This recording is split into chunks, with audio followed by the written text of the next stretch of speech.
崔尚书真是好眼力呀！崔尚书，请看，这是小店的镇店之宝。这首饰盒里是东晋咸安年间的宝物，能在坊间流传到今天，实属不易。崔尚书，您上眼。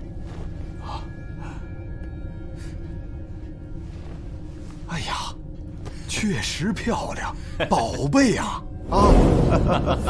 不祥之物。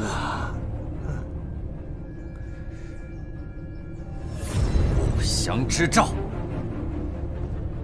不祥之物，不祥之兆。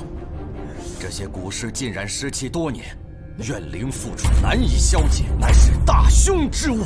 孽灵一旦复苏，将杀尽作恶之人。你给我出去，赶紧走！你给我出去！你赶紧走，走！本店不欢迎江湖骗子。走啊！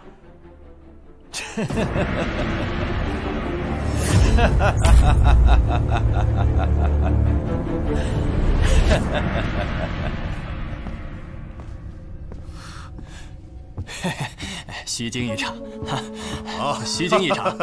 那我帮您收起来啊。崔尚书，您看这楠木盒也是前朝古物啊。 光听崔老兄说了半天，我们可一眼还没见着呢！啊，崔尚书，魏晋古玩我也收过几件。崔尚书，二位都急了，稍安勿躁，各位稍安勿躁啊！我这崔尚书也不知道他卖什么关子啊，带他拿来，一会儿好好欣赏欣赏。咱们可得好好看看，看看它到底是什么宝贝。哎，各位，待会儿看了。 可别挪不动眼啊！打开，打开！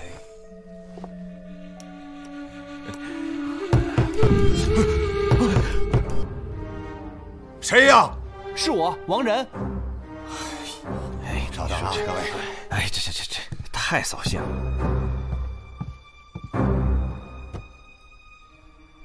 主人，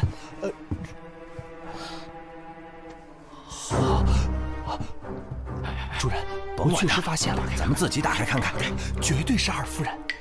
哎呀，行了，知道了。走走走，好。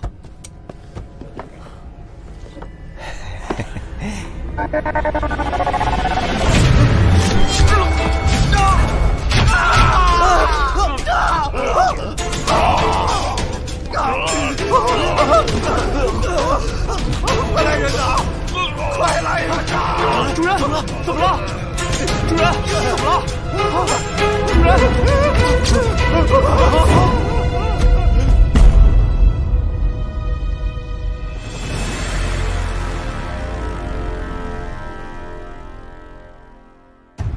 崔尚书，你是说就这个首饰盒杀了他们3个人？ 对，我亲眼看见，就这些首饰一下飞出来，把他们仨给杀了。这个首饰盒能飞出首饰？哦，别瞎动啊！这就有鬼！这首饰盒被怨灵附体了。哪来的怨灵？8成被设了机关了吧？ 手感倒是很轻，构造也简单，竟能飞出首饰来，难道说真有鬼？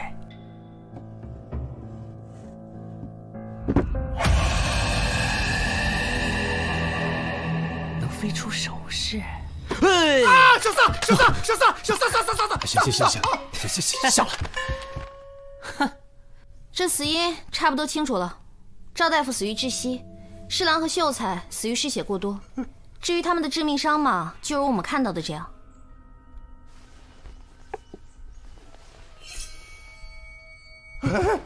那还剩下这一个簪子，这个簪子肯定是来炸我的呀！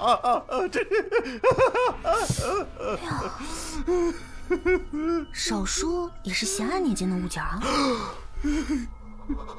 崔尚书，你对这首饰盒来历清楚吗？还有，你为什么要去买它？又为什么要去11轩买它？一概不要问我，我什么都不知道。不问了，不问了。既然你那么害怕，那这个金钗呢？还有这个首饰盒，我都替你保管。萨摩多罗，快让他拿走！快让他拿走啊！拿走，拿走啦！别害怕啦。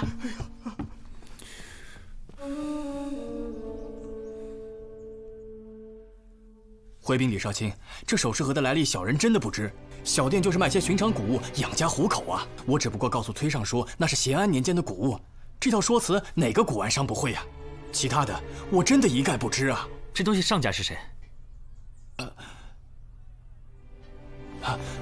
小人该死，店里的杂货太多，年头较乱，实在不能一一记清啊。15晚上，虚实你在哪里？我整晚在店里盘货。谁能证明？当时天晚了，店里的伙计们回去了。虽然没人证明，可我真的是在盘货。黄老板，别欺负我们没做过生意。哪家店会在月中盘货的？带走。是官人，官人，冤枉啊！冤枉啊！官人，冤枉啊！官人，您怎么能让别人把金钗拿走呢？别提那玩意儿了。哎，什么怨灵啊，什么冤魂呀？哼，想杀我没那么容易。哎，你要去哪儿啊？我跟几位姐姐有约，您忘了，您答应过的。站住！惯得你无法无天了，还要我怎么答应你啊？你那破首饰盒差点要了老子的命啊！你现在居然还有心思去游玩？你心里，你眼里还有没有我呀？怨灵冲撞了你，你不能怪在我身上啊！你个小贱货，你眼里没有我，你别以为我不知道。我掏心掏肺的，不是为了让一个女人来欺骗我。你别做得太过，否则我杀了你！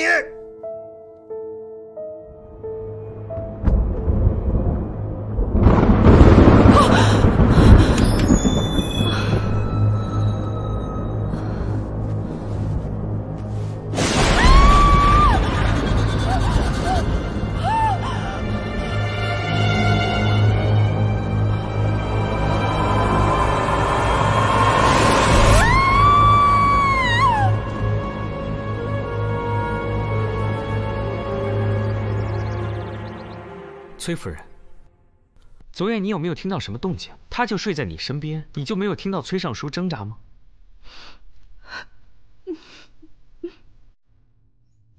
崔尚书晚饭吃的什么？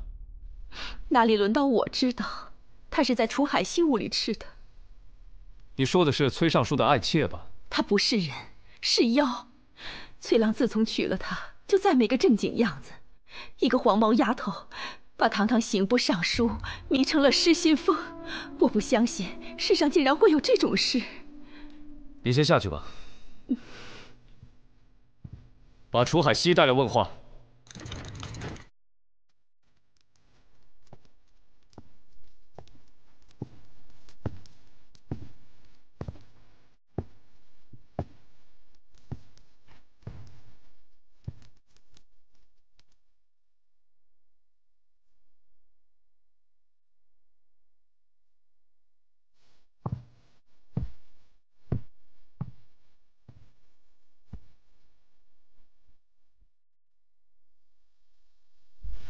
昨晚亥时，你在哪儿？我和几位姐姐整晚在一起，一直到子时，她们大家都可以作证。你们中途就没打个小盹儿？你们问的别人不都已经回答过了吗？首饰盒是崔尚书买给我的，因为我爱好玩古。昨晚崔尚书是和我吵了架，因为他最近心绪不宁，你们也都看到了。还想知道什么？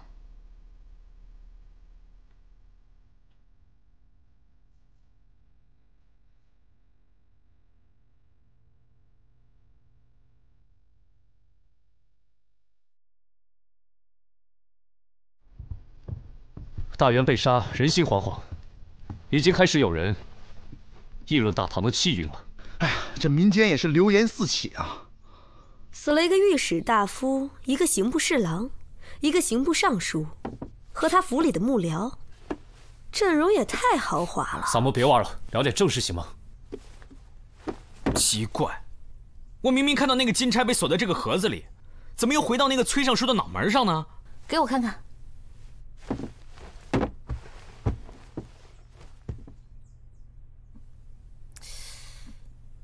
没错，是东晋的古物，肯定没有调包。你们还记得崔尚书说他在十一轩遇到的那个道士吗？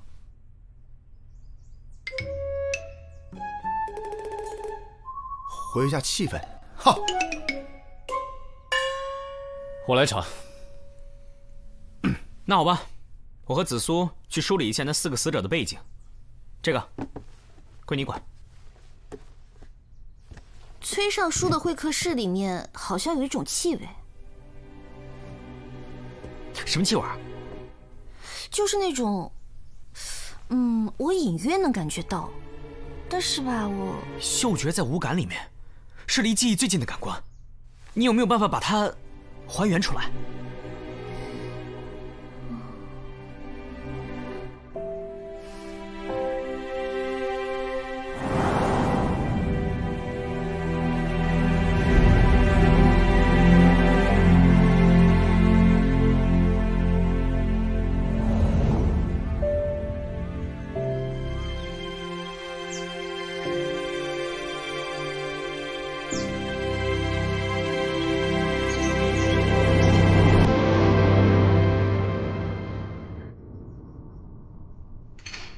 松针的味道。松针。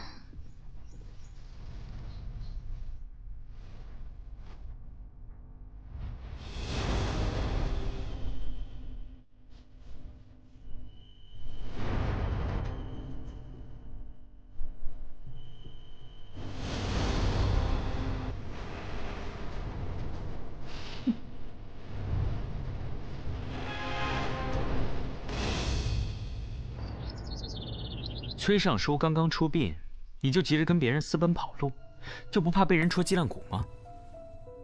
崔尚书一直让他的心腹王仁暗中调查你，他知道你在外面有个情人。崔尚书因爱生恨，曾对你起过杀心，也曾当面威胁过你，可有此事？你能不能说点我不知道的？啊？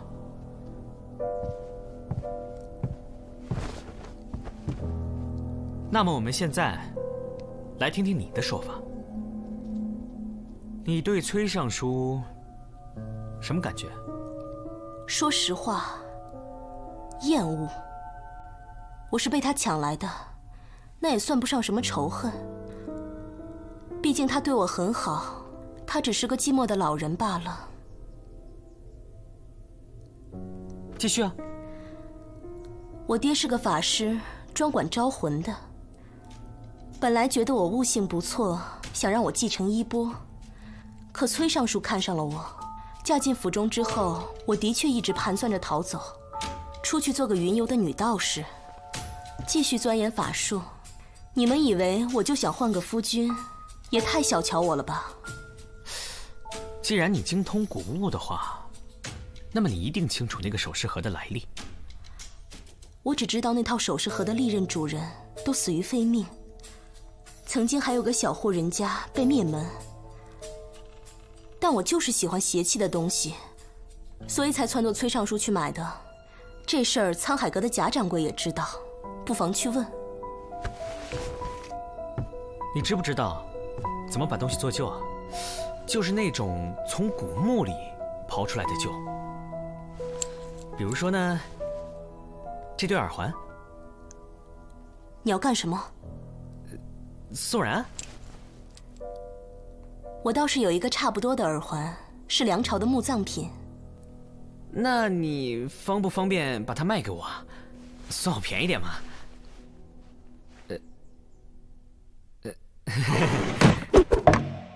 贾老板，贾老板，哟，小老板，麻烦你给鉴个宝。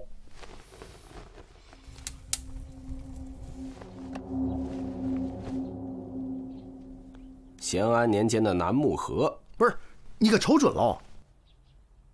不相信你来干嘛？如果我没说错的话，是逸轩花钱买的吧？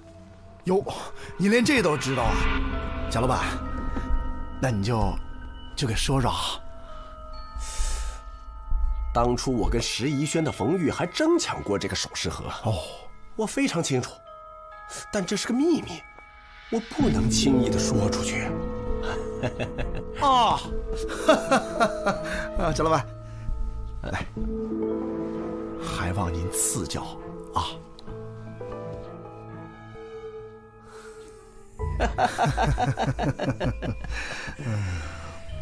哎呀，您这是？一定是最近的案子。大理寺有什么进展吗？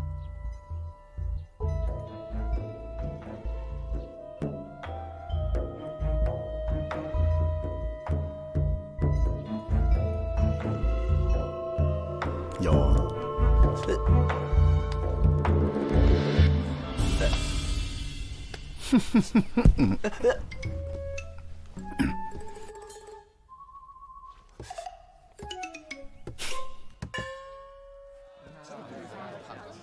你就这么放楚海熙回去？你能确定和他没有干系？确定啊，没有证据，怎么能随便扣人？老大，首饰盒我已经鉴定过了，确定没有问题。但是我发现沧海阁的贾掌柜有点不太对劲儿，说话遮遮掩掩，神色可疑，多问2句就往后缩。这几天你盯着他。好。哎，子硕，这个崔尚书、赵御史还有李侍郎，他们当中有谁以前审理过什么灭门案吗？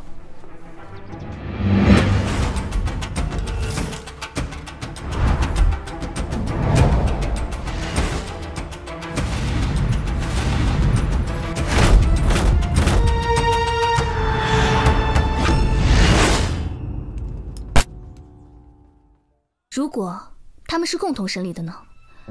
在10年前，他们是有机会共同办案的。10年前，崔尚书是大理寺卿，赵大夫是刑部侍郎，而李侍郎是御史中丞。他们只有那1年时间，崔尚书很快就调任刑部了。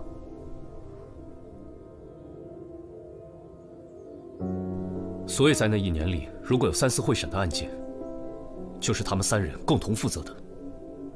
灭门案还真有一桩。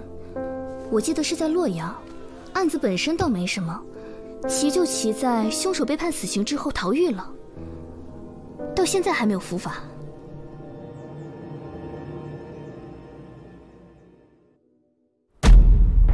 李少卿，今天一大早我就发现有人在这儿写了这么多诅咒崔尚书的话，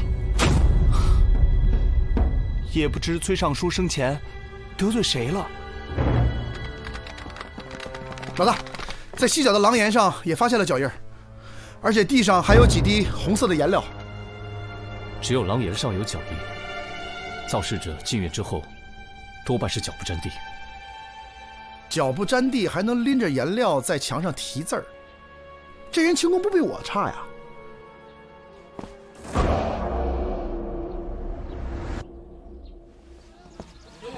详细核实过了，那是一起劫财灭门案，被害人洛阳张氏是个小商户，案件当时由崔尚书、赵御史、李侍郎共同审理。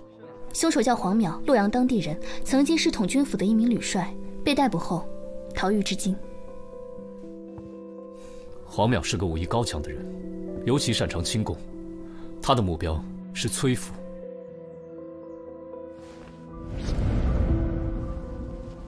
这就是黄淼。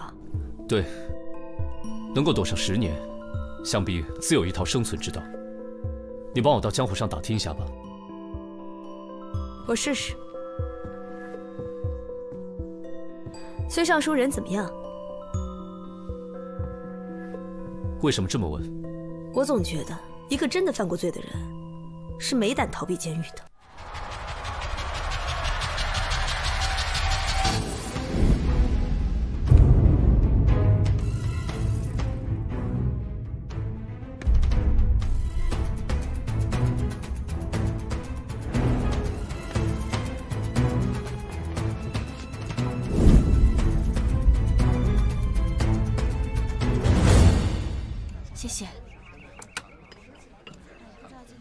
帮我多加点这个。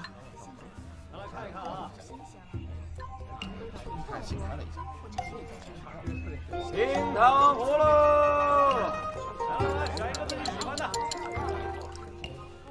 哦，拿好了。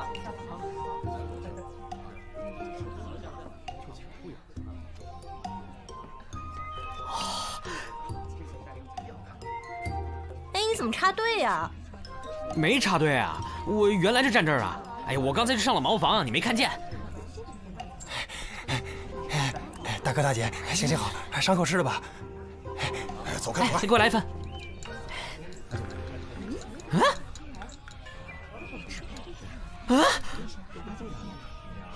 慢走啊！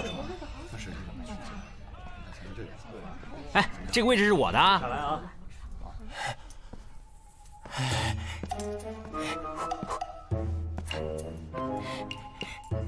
胆子不小啊，连我都敢偷，还往我这袋子里撒了把沙子。你这练的哪一路啊？无影手？来，我见识见识，你还说了些什么？我看。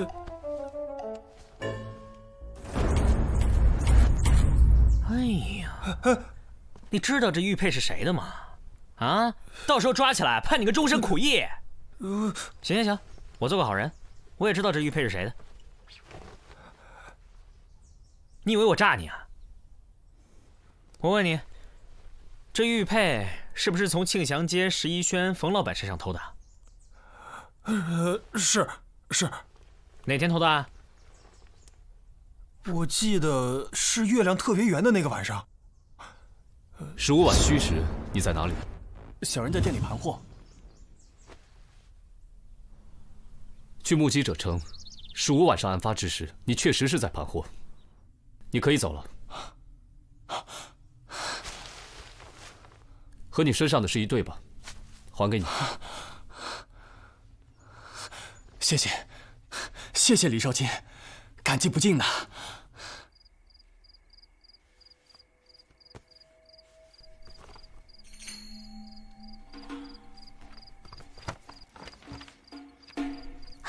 找到了。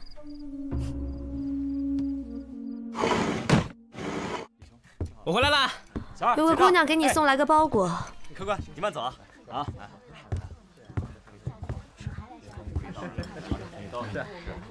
喝酒。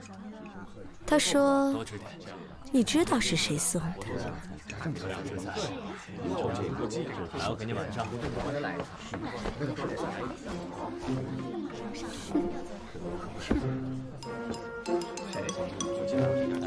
喝酒。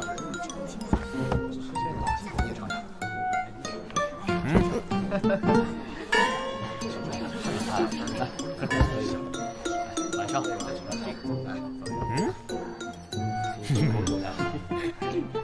酒量真好。来，晚上。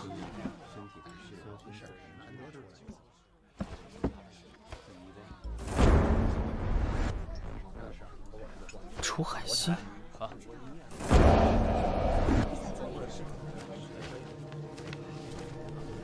贾谊，崔尚书收受贾谊贿赂的单据。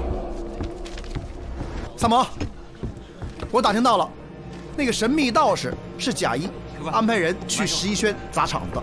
沧海阁和11轩这两家古玩店势同水火，好多老顾客都知道，他们一言不合就互相拆台。这贾谊呀，还经常找人去11轩下搅和。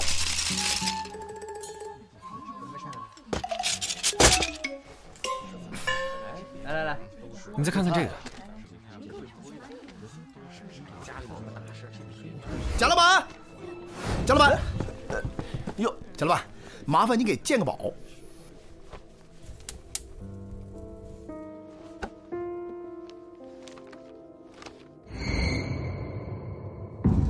放开我！凭什么抓我啊？凭你已经坐实的罪名，偷掘前朝墓葬。眼熟吗？这是这3年来你向崔尚书行贿的记录。三炮之前来店里，曾经撞见你在烧收据。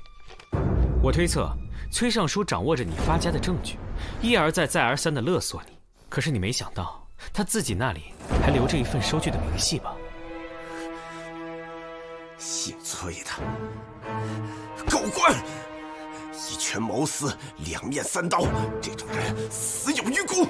嫌犯贾谊，你涉嫌杀害4位朝廷要员以及崔府幕僚柳秀才，跟我回去受审。什么？怎么回事？说我杀人，有什么证据吗？我会找到。这么说没证据？啊？这帮蠢货！哎，我就不……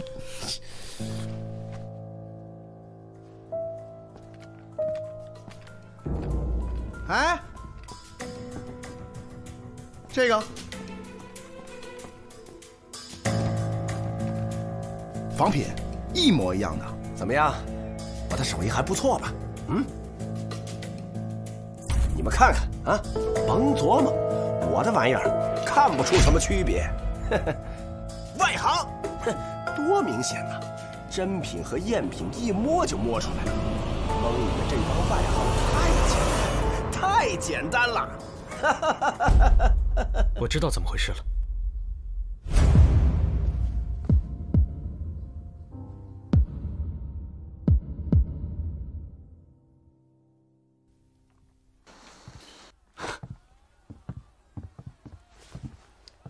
萨摩兄，冯掌柜，一直想来你店里瞧瞧，最近生意可好？托您的福，还过得去。哦，这都得多谢您救我出来。在下备了份薄礼，一直想给您送去，今年巧了。来来来，太客气了你，都自己人，送礼就见外了。哎，冯老板，你这地方很雅致啊。请坐。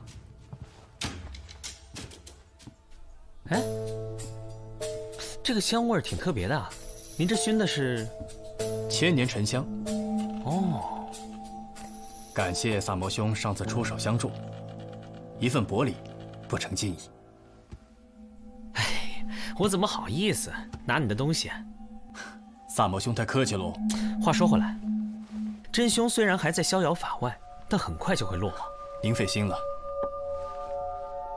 萨摩兄。您不想打开看看吗？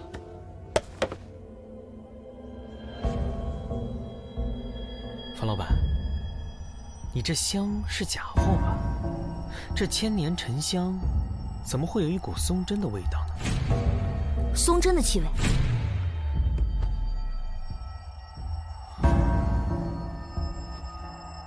萨摩兄，萨摩兄。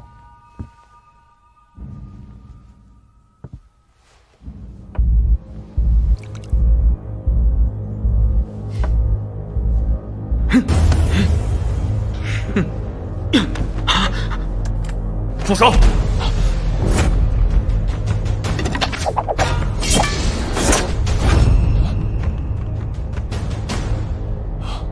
冯掌柜藏得很深呢。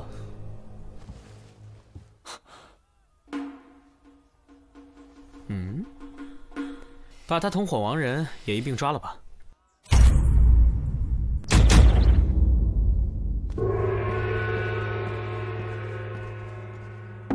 王忠诚，案发时赵御史他们打开的并不是你手中这个真首饰盒，而是一个高仿的赝品。赝品？没错。凶手在那个赝品盒子里安上特制的弹簧装置，发射首饰。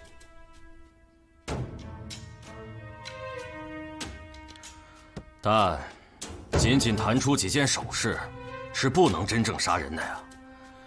3位死者的死状，怎么解释？其实凶手是玩了一个时间差来误导我们。大家一直想不明白，首饰飞出之后是怎么立即导致3位死者被勒死、被割腕和切断手指的。其实事实就是，崔尚书看见首饰飞出之后惊呼，和家丁们听到声音之后赶来，2件事情不是连续发生的。崔尚书没有意识到自己昏迷了一段时间，而所有的杀人和布置现场都是在他昏迷的这段时间之内完成的。他怎么会不知道自己昏迷了呢？那就要依靠一种特殊的迷香了。对，没错，西域有一种名叫秋罗草的植物，具有致幻的作用，而用它提炼的迷香有近似松针的气味。人被熏过之后，并不会出现先兆，但这时如果心跳突然加速，就会中毒昏迷。但这样的昏迷程度是很浅的，可以通过大力拍打、摇晃把其唤醒。正是因为程度浅，也就不会造成大脑昏沉、记忆空白，所以人醒来时不太能意识到记忆的断层。如果再在昏迷前后制造出2个紧密衔接的景象，来强化这个人的记忆的话，他就会认为这2件事情是连续发生的。崔尚书昏迷前看见首饰飞出的异象，醒来后又看见3人被首饰所杀的死状，便形成了首饰杀人的连续性记忆。双眼帮我体验了一下，被这种迷香放倒时，眼前会出现亮光，而这种现象让崔尚书误以为是首饰盒里射出的强光。这是我们逮捕冯玉的时候11轩雅间里的香炉，里面就有秋罗草迷香的粉末。第1起案件，房中事先点上了迷香，亡人适时进入，将崔尚书引到事先打了蜡的地板处。崔尚书和3个死者都因为看见首饰飞出而受到惊吓，陷入昏迷。此时躲在窗外的凶手就进来，将3人杀死，再布置成首饰杀人的假象。此时亡人在招呼家丁们冲进来，摇醒地上的崔尚书，使他形成假记忆。那么崔尚书的死呢？首饰盒是被你带走的，金钗就装在里面，怎么不翼而飞的呢？调包。啊。第2起案件是亡人做的，他们手里有2个精心仿制的假首饰盒，一个装有机关，用来吓唬崔尚书，肯定已经被处理掉了。第2个没有机关，里外都和真品完全一样，用来迷惑我。我勘察现场时，桌上放的正是第2个赝品，所以我当时拿走的正是装有金钗的假首饰盒，趁我不备时被调包成了空的真盒子。到底是怎么调的包？这么大的盒子，你一点都没有察觉吗？把人带上来吧。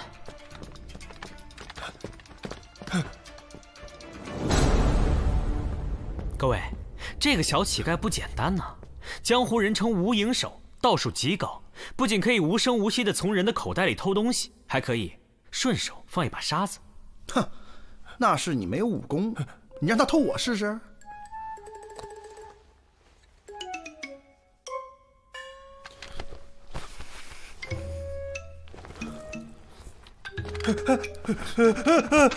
刘四清，小的失职，可是我腰牌明明放得很好啊，你什么时候拿走的？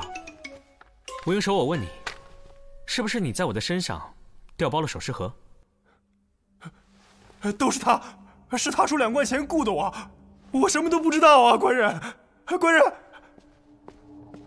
调包之后，金钗又回到了亡人的手里，于是你半夜潜入崔尚书房间，释放迷香，并刺死了崔尚书。作为崔尚书的心腹，你这么做应该不难吧？刘四卿，说到这里就要说说作案动机了。10年前，在洛阳有一起灭门惨案，小商户张氏全家被杀，当时被判定为劫财。逮捕的凶手是统军府的吕帅黄淼，后来他逃狱了。当时的大理寺卿、刑部侍郎、御史中丞，正是如今的崔尚书、赵御史和李侍郎。今日我们详细查阅、回溯了当时的灭门案，也走访了相关人士。我们的一致看法，那是一桩冤案。黄淼是被抓来顶罪的，这件事我正要一起上奏陛下。您的意思是，崔尚书他们共同包庇了凶手？现在我们可以得知，当年张家被灭门的原因，正是您手中的首饰盒。快拿走！刘四清，这套咸安年间的首饰是他们的传家宝。小户人家有这种价值连城的东西，确实容易招祸。匪帮上门来抢夺古饰，张家不肯交出，就被灭了门。而因为官匪勾结，判案的3位官员收了贿赂，就共同掩盖了真相，抓了个无辜者定罪。至于崔尚书的幕僚柳秀才，我相信他是在其中运作的关键人物，只是他们没想到张家有2个族人活了下来，还拼死护住了首饰盒。这2人从此改名换姓，来到长安生活，10年来一直在酝酿复仇。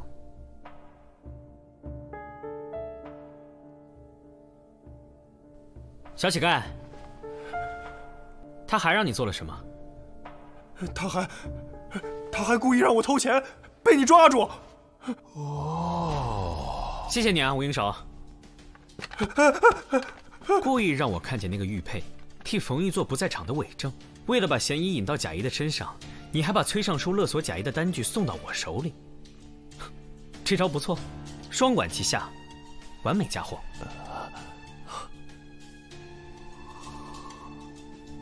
贾谊骂我是个蠢货，骂得很有理，因为我居然是在逮捕贾谊的时候，见到了他高仿的首饰盒，摸到了赝品的触感，才想明白了整件事。这2次偷梁换柱的工作，只有崔府的人才有机会，而崔尚书勒索贾谊的事情，也只有你这样的心腹才可能知道吧。所以我就确定，凶手就是你了。那你凭什么说另一个人是我？王仁这么费心的嫁祸贾谊，对谁有好处？还有，崔尚书在大理寺办案期间被杀，而你正在狱中。凶手为了脱罪，殚精竭虑地制造了古氏杀人的假象。好不容易等到了替罪羊，怎么可能在结案前继续杀人？于是我盘查了你和王仁的户籍，以此为基点，剥茧抽丝，真相大白。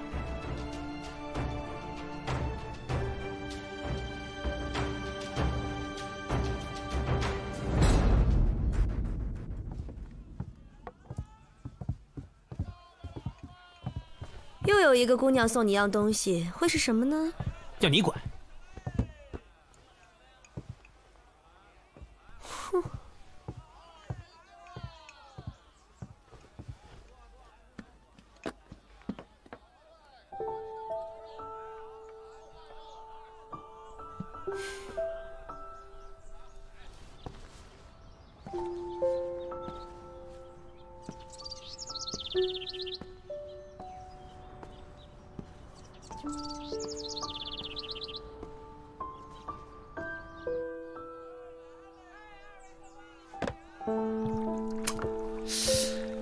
这个黄淼也够神秘的啊！这10年前的冤案都已经昭雪了，对他的通缉也已经撤销了。这上头呢也派了人贴了告示，贴满大街。可他怎么就是不出现呢？人肯定在长安。崔尚书府里那些乱涂乱画的诅咒，不是他画的，还能有谁？哎呀，我只想知道这秋罗草是从哪儿弄来的。这东西从来没有传入过中原啊。双叶，我听说西市最近来了个西域贩子，带了好多奇珍异宝，光草药就有很多种。你要不要去看看？现在就去。对，现在就去，马上就要休市了，你要快点哦。哎，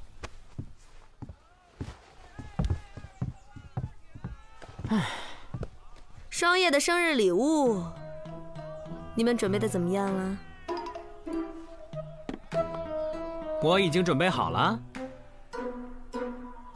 怎么样？一个仵作，送什么算是惊喜呢？子苏，我觉得咱们盗墓去吧。你呢？我防暴除虐、解剖尸体之必备佳品。啊哈哈哈哈哈！啊哈哈哈哈！都在哪？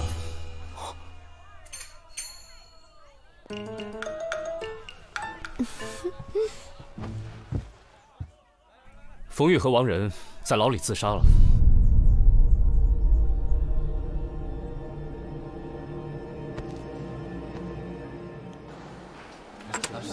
又香又脆的冰糖葫芦。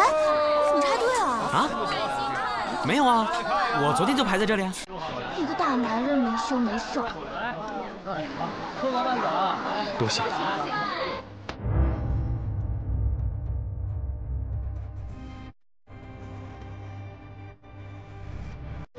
哎，怎么插队呀你？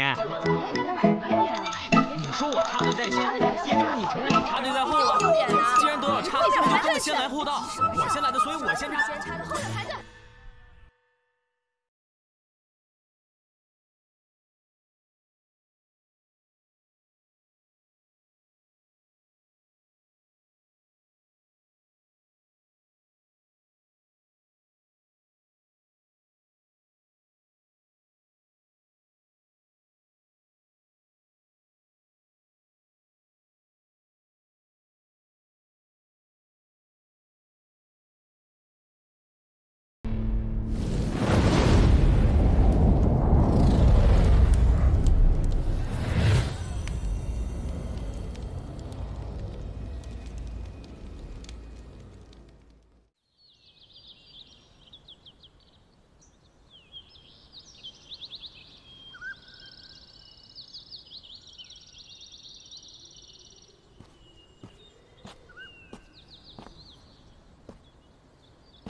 哎，别走了，各位军爷，这宝瓶谷闹鬼，一到雷雨之夜就有阴兵借道。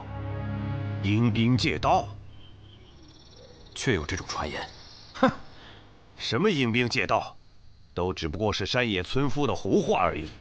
我堂堂荆州府的将士，岂能给鬼让道？今儿老子就在这歇脚了。去！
知罪。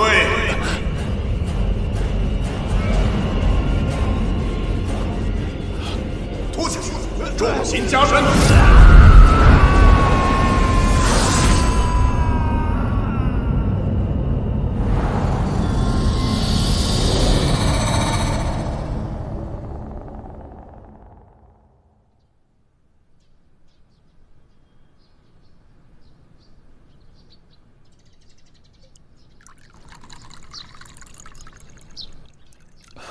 陆尚书，您实在太客气了，理应是下官奉上好茶，请您才对。李少卿，这又不是在朝堂之上，何必拘泥礼节？今天在我这儿，不谈官阶，只论兄弟。请，我来。恕陆某直言，六部下945间，我最欣赏你们大理寺的行事做派，区数月屡破奇案，陆某实在佩服。尚书过奖了，若有需要在下效力之处，还请尚书明示。我想请你帮我找一个人，这个人现在就在长安。报，尚书大人，大理寺黄三炮有事禀报。请他进来。是。小人见过陆尚书，公务紧急，还请陆尚书恕罪。无妨。是。老大，有案子，我们得走一趟。在哪儿？广云山，宝苹果。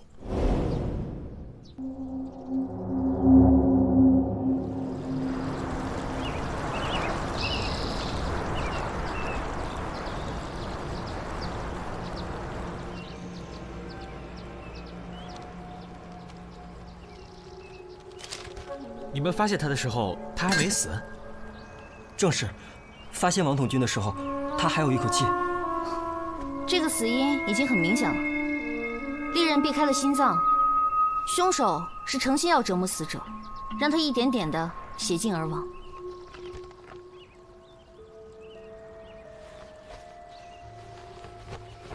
他们是从荆州来犯上的，本来今天就该到宿卫营报道了，可是现在王统军惨遭毒手，这叫我们如何跟上头交差呀？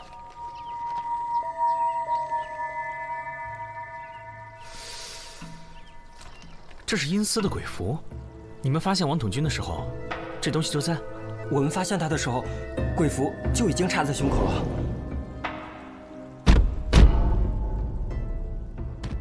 地府就在眼前。说完这句话，他就咽气了，眼睛也没合上，嘴也张着，感觉他这是死不瞑目啊！地府在这儿，按说你们多次行军，王统军对这带山路应该很熟悉，怎么能从人世一脚踏入阴间呢？一定是被人绑走的。昨天晚上你们睡那么死，什么都没有听见。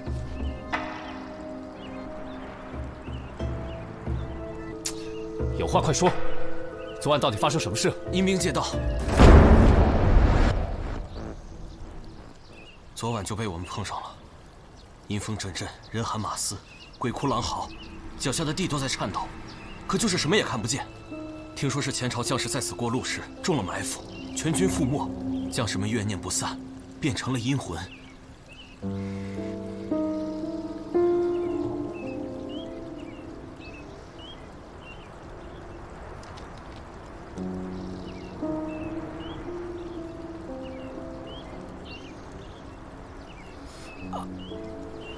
哎呀，双爷，我肚子突然好疼，你咋那么懂事儿？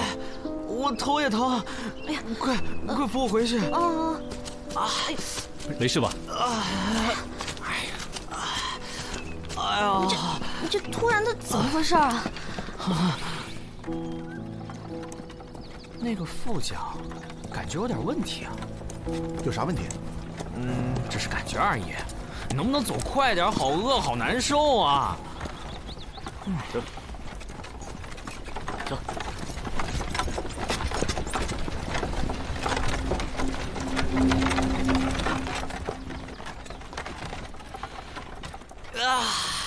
好疼啊！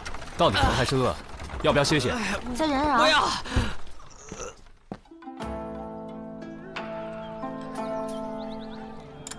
我吃完了，你们慢吃啊。我也吃完了。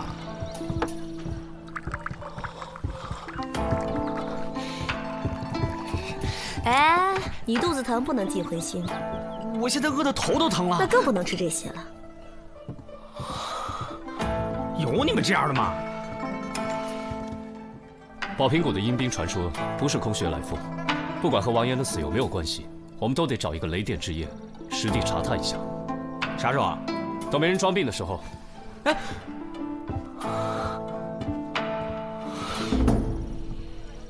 哎，我说，你真的头疼？没有。小心啊！最近城里的瘟疫开始扩散了，按这个速度，很快就要封城了。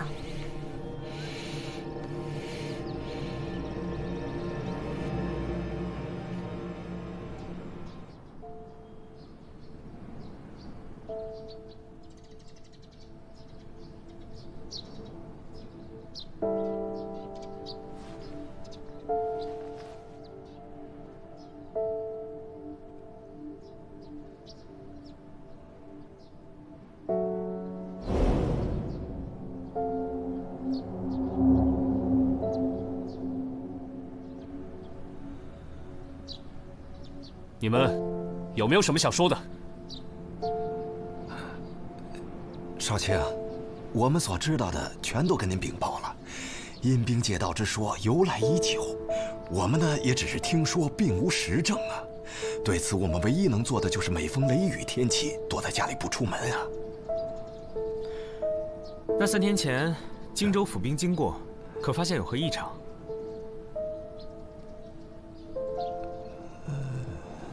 没有。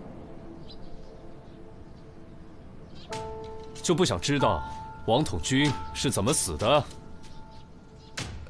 鬼神之事，不敢瞎操心。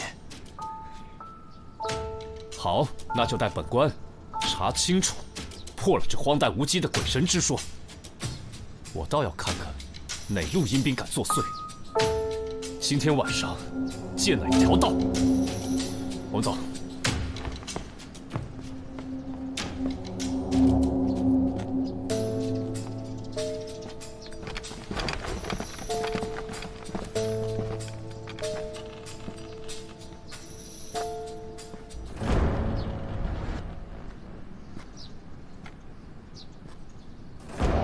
今晚谁都不许睡。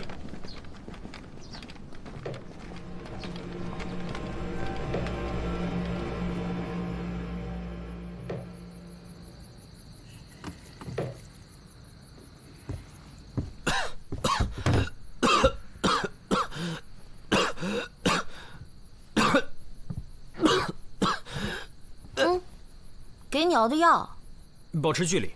你要是喝了这个再不好，我得叫四娘把你给关起来。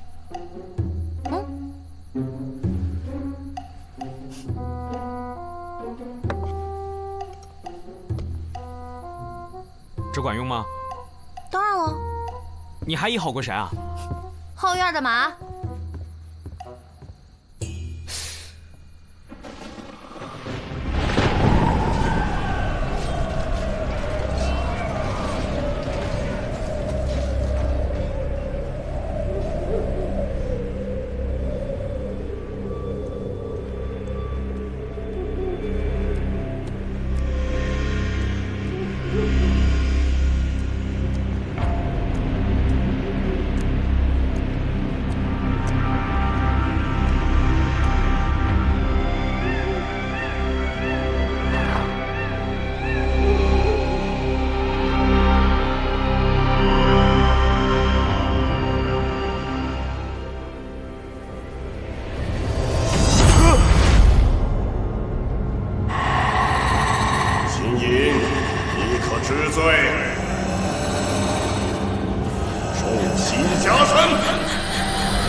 家属，而且应该是长安本地人。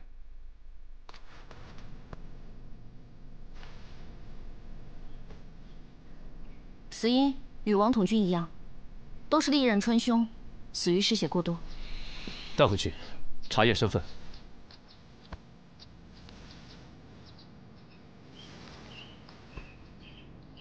昨晚这是怎么了？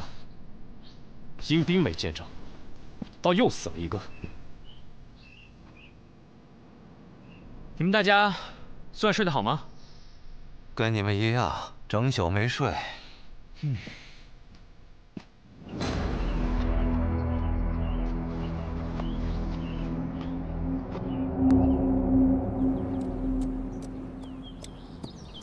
风景不错嘛。四娘，这就是宝瓶谷了。第二个死者就是在这对面悬崖上发现的。以你的江湖经验判断，这里到底发生了什么？跑那么高的地方去杀人，真不嫌累。走吧，到山顶看看。我如果杀人，绝不会选择这种地势。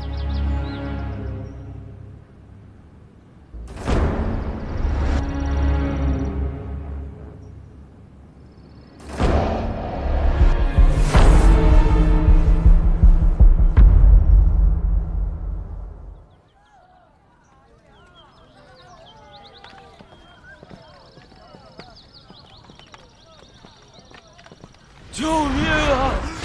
救救我！救救我！救救我！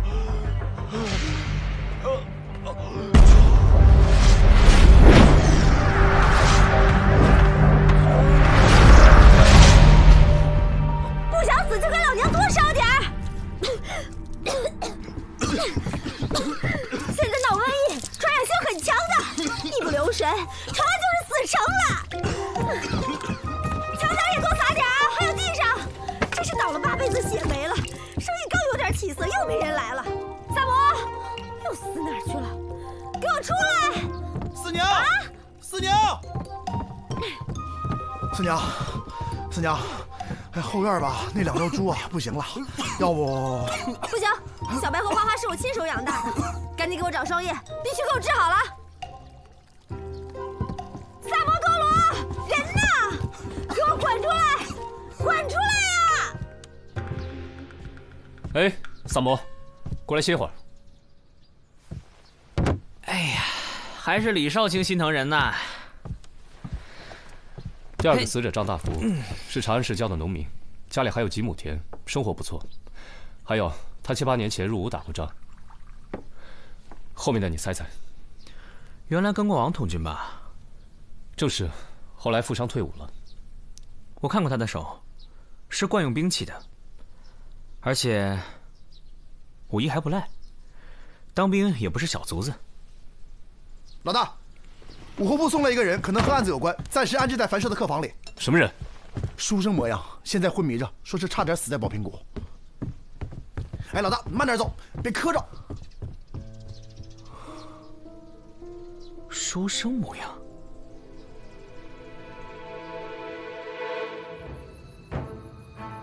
他们抓住你，然后呢？都对你做了些什么？审判呗。审判？你之前做过什么？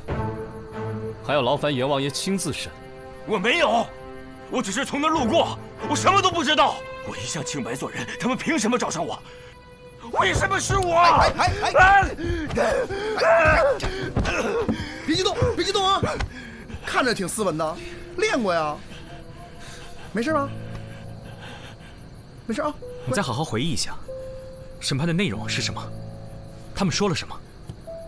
说了什么？说了什么？记不清了。我当时吓傻了。啊！那些武长和判官就在我眼前晃着。什么判官？具体说。还能有谁？难道你们连地府的情形都不知道吗？太可怕了，都是鬼啊！好，不问了。你说，你之前走过那条山路？走过。那你能不能把那天的路线画下来？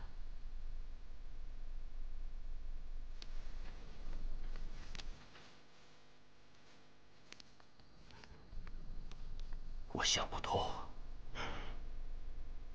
打死也想不通。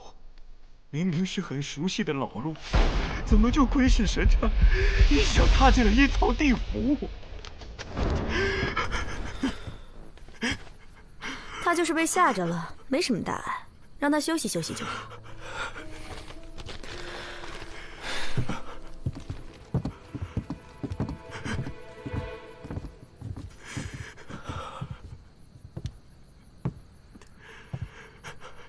你好好休息休息吧。李少卿，秦某求见左卫大将军。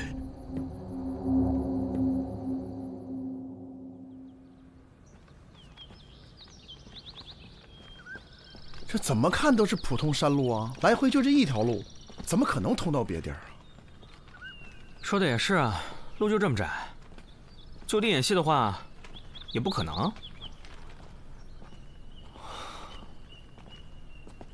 到前面看看。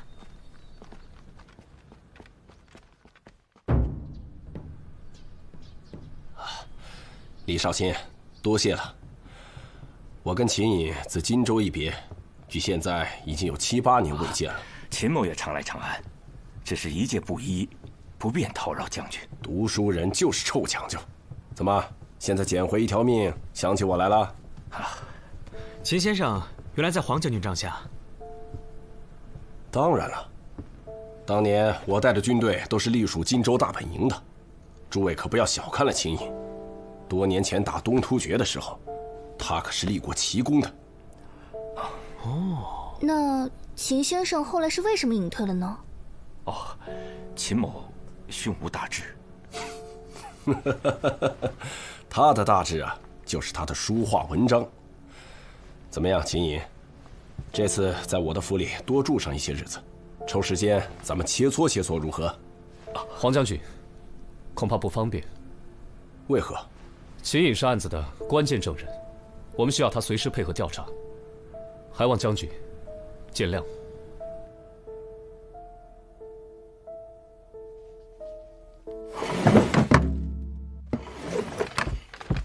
大人，全城搜了一遍，没找着人。偌大的长安城，你们2天就搜遍了？你们左侯卫就是这么办差的，啊？继续找。是。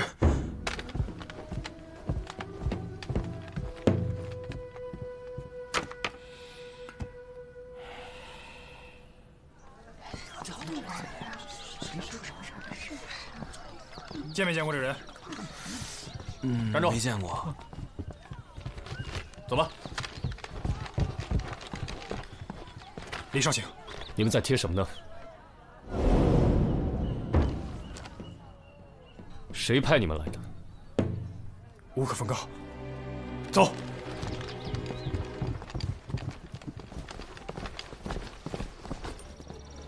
都让一让啊！让一让！让！近日，长安城内疫病蔓延，民众外出务必遮住口鼻。如有咳嗽、发烧等症状，应尽早报官，紧速隔离。知情不报者，必依法温处。这边。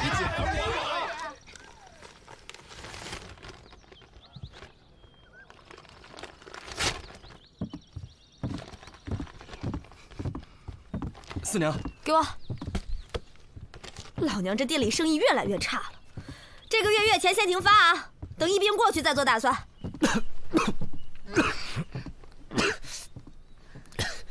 王延庆和张大福3个人都在宝瓶谷误入阴司，他们之间的联系很明确，都曾经在黄显忠帐下效力，参加过对东突厥的几次作战。7、8年前，东突厥和大唐常起冲突，但规模都不大。我前2天去兵部查档案，陆明好像还不太愿意配合。陆尚书这个人不好打交道，之前他可3番2次找我拉关系，这会儿怎么突然像换了个人？我说你怎么看谁都可以啊，李少卿，人活着不是为了破案子，你放松点儿。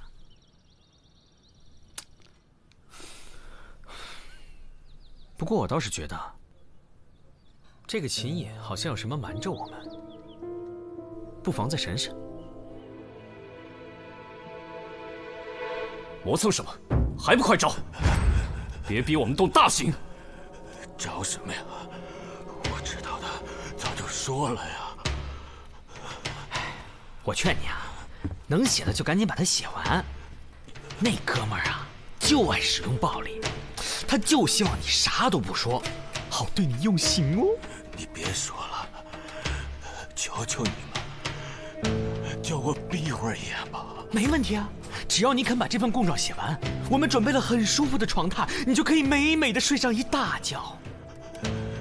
少来这一套，老子好歹也曾在军中服役，有种你们就折磨死我吧。最近朝中不太平啊，兵部的陆尚书和左卫大将军针锋相对，明里暗里拉拢各派势力，朝中百官人人自危呀。他们也找您了？尚书找过我，一直想试探我对诸位朝臣的态度，问什么又不肯明说。我看他恐怕是掌握了什么证据，否则绝不敢贸然出手啊。他也找过李少卿。哦，少卿，陆尚书来访。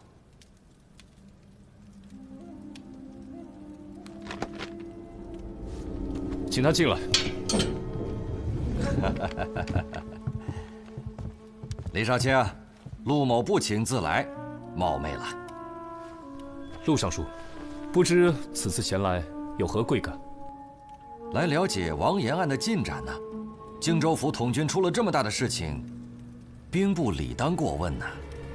以王统军的军阶，你们应该素未谋面吧？陆尚书，您真是有心呐。陆尚书，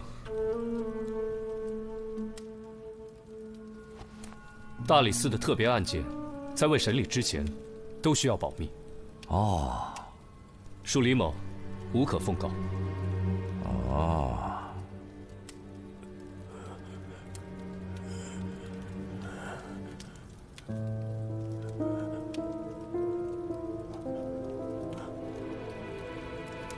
打扰了，那本官先告辞了。李少卿，请留步。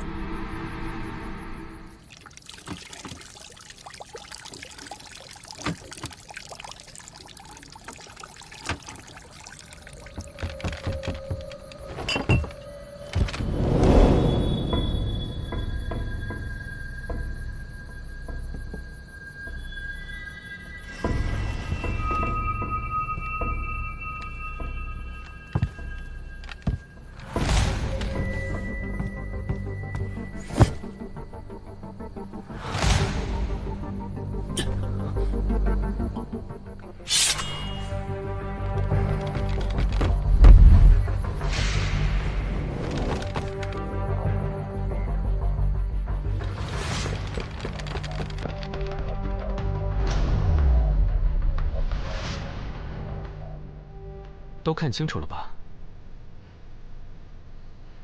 有什么要说的？有些话现在不说，可能你这辈子都年纪不说。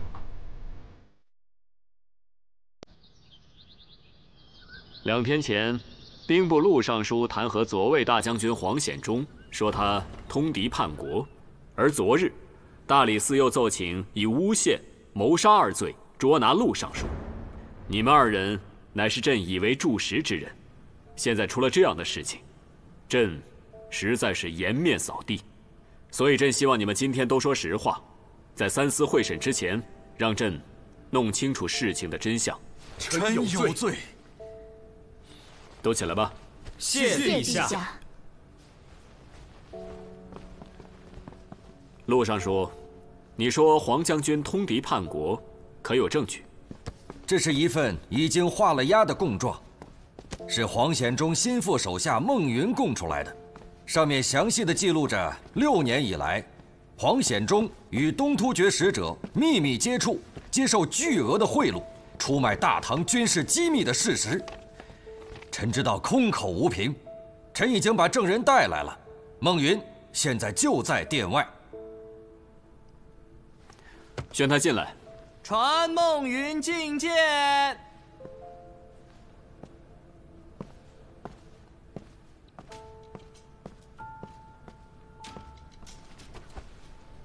草民孟云，拜见陛下。孟云，这供状是你亲笔所写，签字画押的吗？回陛下，是。你是黄将军什么人？我名义上是将军府的书吏，大概6年前开始替他处理机密事务，但据我所知，在那之前，将军就已经被策反了。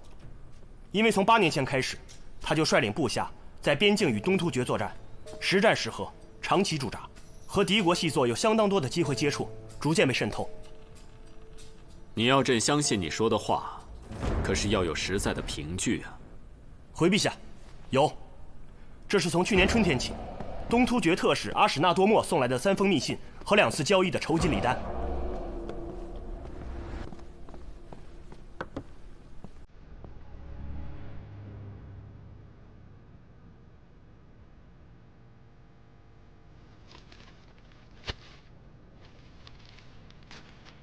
朕问你，你为什么要留着这个？还有，你为什么要向陆尚书供出黄将军？陆明请罪。臣是在3个月以前抓捕策反的孟云的，严刑逼供，才拷问出了真相。一派胡言！陛下，好了，陆尚书，我们听听大理寺的人是怎么说的吧。各位，陆尚书刚才所说的，如果成立的话，一个基本的条件是，证人孟云真实可信。但如果我们面前的这个孟云，他根本就不是孟云呢？什么？黄将军，你应该不会忘记，孟云有一个长相相同的孪生兄弟孟昭吧？8年前，他随同您征战东突厥，可是军中的一员大将。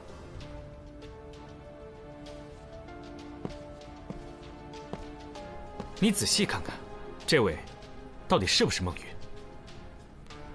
如果看脸认不出的话，还可以看手吗？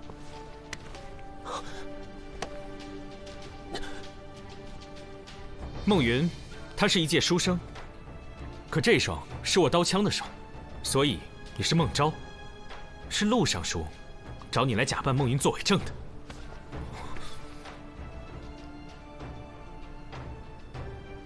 萨摩多罗，你是怎么知道2兄弟的事情？还有，何人为证？请陛下传证人秦隐。8年前，他曾是黄将军帐下的军师。传秦隐觐见。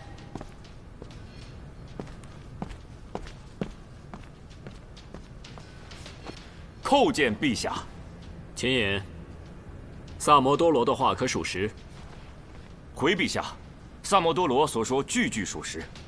当时黄将军从军中挑出一支武艺高强的先锋队，孟昭就在队伍当中。他的确有一个孪生弟弟孟云留在长安，未曾投军。陆尚书，陛下，臣。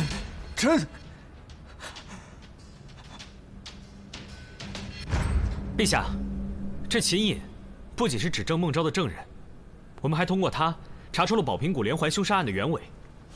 快说来！这几桩所谓鬼谷阴司的案子，都是孟昭在陆尚书的帮助之下完成的。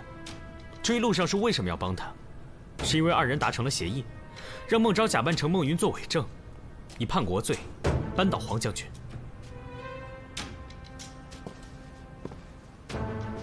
至于孟昭，他为什么要制造宝平谷的惨案？因为他要复仇。复仇？为什么事情复仇啊？那是7年前的一件军中密事，我们不眠不休审问了秦隐3天2夜，他才把事情说出来。这便是秦隐的供状。当时大唐和东突厥打了1年，战事焦灼，边患不断，于是朝廷秘密授意黄将军组织了一支精锐部队潜入敌国，暗杀竭力可汗。但行动失败后，先锋队被俘。随后大唐却拒绝承认他们的身份，因为暗杀手段太过阴毒，一旦承认，便有损大唐国威。此举对于将来和邻国的关系也是一个隐患。那些参与行动的将士们都……唯一一个活着逃出来的人，便是孟昭。所以孟昭的复仇心情情有可原。在宝平谷误入阴司的3个人，都是孟昭的复仇对象。王统领作为当年的指挥官，见风使舵抛下了部下，而秦隐是那次暗杀行动的谋士。至于张大福，当年也是先锋队的队员，后来假装负伤中途退出，最后还平安退伍。所以，孟昭设计地狱阴司的用意很明显，他就是要审判这3个人。而他最后一个复仇对象，就是黄将军，因为他是当年那次行动的最高负责人。说我杀人，你有什么证据？这一切要从作案手法说起。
想让长安封城，以便瓮中捉鳖。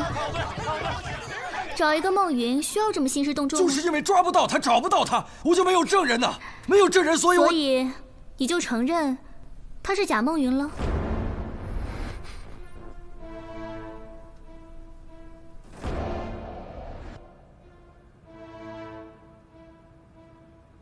证据还有，陆尚书，你酝酿弹劾很久了吧？最近终于要出手了，所以你在朝臣中走动的尤其活跃，明里暗里的拉关系，无非是想让更多人站在你这边。但秦隐死里逃生是个意外，你们没有想到，而他又知道太多内情，很可能会认出孟昭。为了确认此事，陆尚书特地把孟昭打扮成随从，带他来到大理寺，以询问案件进展为由见到了秦隐，发现他确实认得孟昭。之后孟昭就夜闯客栈，来到秦颖房间，想对他下手。幸好我们提前做了准备，夏魔和秦颖就躲在院角，亲眼目睹了孟昭翻墙的全过程。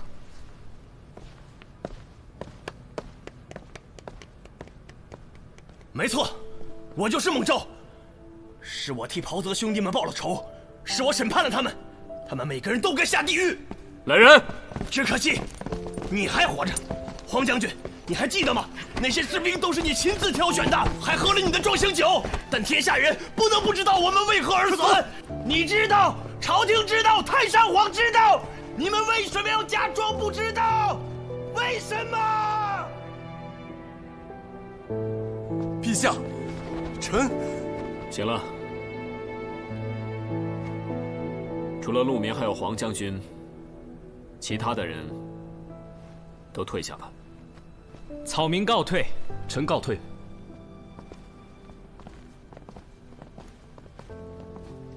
陛下，臣……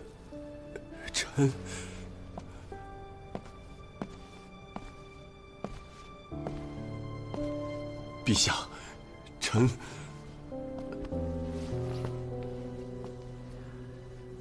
黄将军，这不是你的过错，你不必自责。你的病刚好，先回家休养吧。啊，谢陛下，臣告退。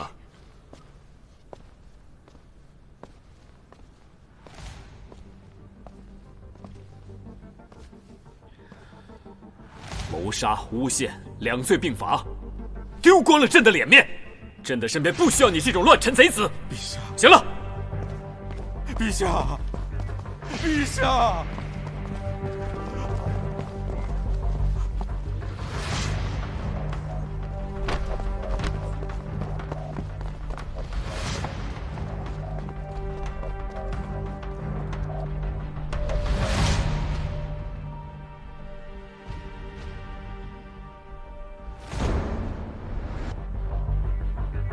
大理寺真是坏了我大事，陛下对李治信任有加，主上对此非常忧虑。属下明白了，一切放手去做。必要时，是否可以？那就要看他离我们有多近了。如果顺着某个案子摸过来，就别再犹豫。杀！遵命。属下明白。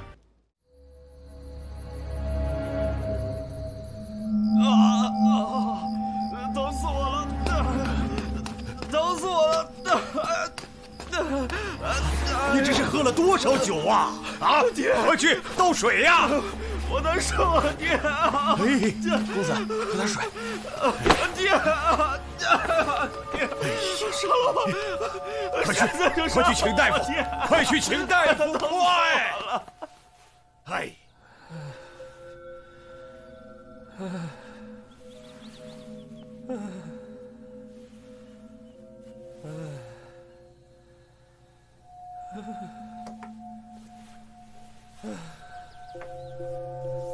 不妨事，公子就是上火、热毒攻心，清清静静的饿几顿，再吃几帖清热降火的药即可。啊，好。公子还有些许痰湿，我有一古方正好对症。那谢谢陈大夫啊。蒲公英3钱，地丁3钱，板蓝根4钱。老爷，不好了，公子他出事了！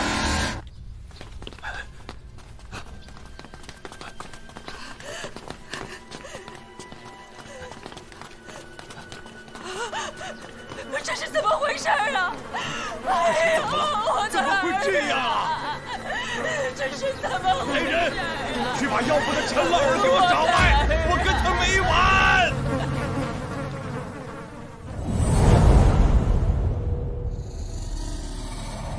我儿吃了你的药，转天暴毙，肚子长满了蛆，这是什么药法？好你个庸医，好你个18针！老爷，我儿跟你有什么冤仇？你下次毒手啊！金针杨息诺，这是什么呀？我儿在这我躺着呢。义理，令郎暴毙，怎能怪到我的头上？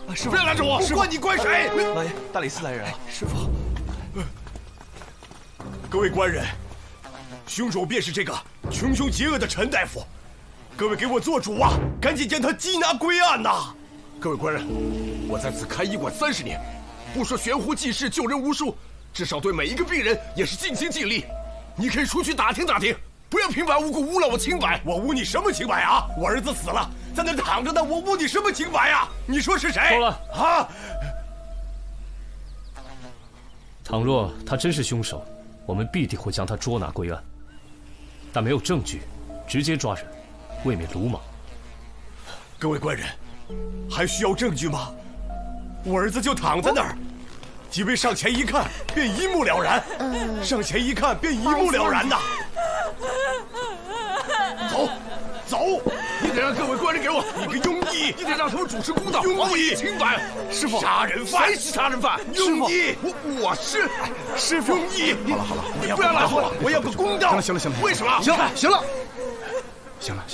哎，我说刘公，你先消消火。这人死不能复生，这到底怎么回事？其中缘由您跟我们讲讲，我们才好下定论，不是？事情是这样的，我儿忽然腹痛，吃了这庸医开的药方，然后我儿就……官人，一定要将此人严加惩处啊！官人，一定要给我们做主啊！各位官人，刘公子上火之症，我以金针刺其上心、神庭等穴，去火排湿。这些穴位并非药穴，我如何夺人性命？再说这汤药，我只负责开方，取药抓药的全是刘府的人经手。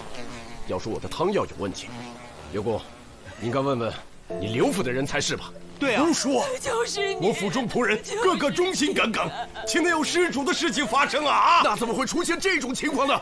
我有怪到我的头上了，我有问题！别吵了，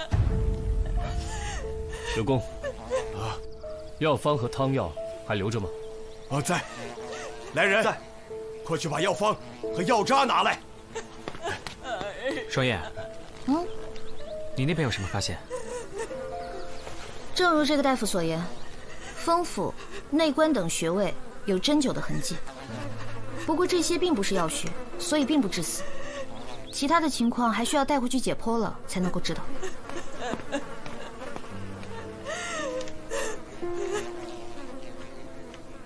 这药方上的药物都是一些清热解毒的寻常药物，并且相互之间不会冲克。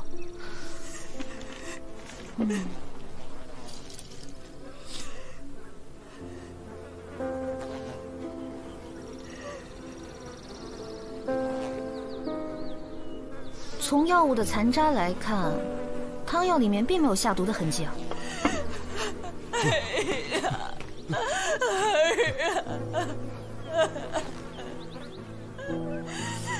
各位官人，我倒要告刘公一个诽谤！你，我行医几10年的清白，岂容你污蔑？医馆还有很多病人在等我看医，如果要没有什么其他要事，我就告辞了。各位官人，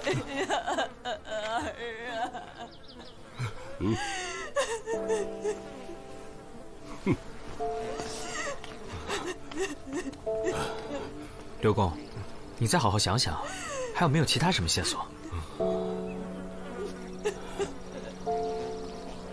那刘公子平日里可有什么仇家？没有。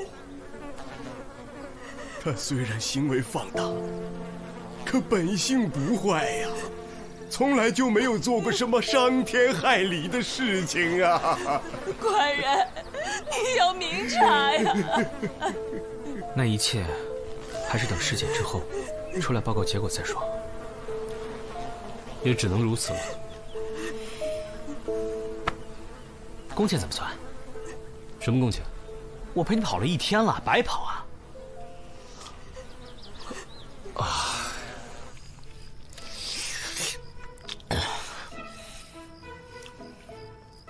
萨摩多罗，吃的很香啊！吓死我了！你是鬼啊你！一天不打你上房揭瓦呀！四娘，有话好说，别动手啊！四娘，现在已经不光学会了偷懒，而且还会撒谎。你的那些碗生了多少？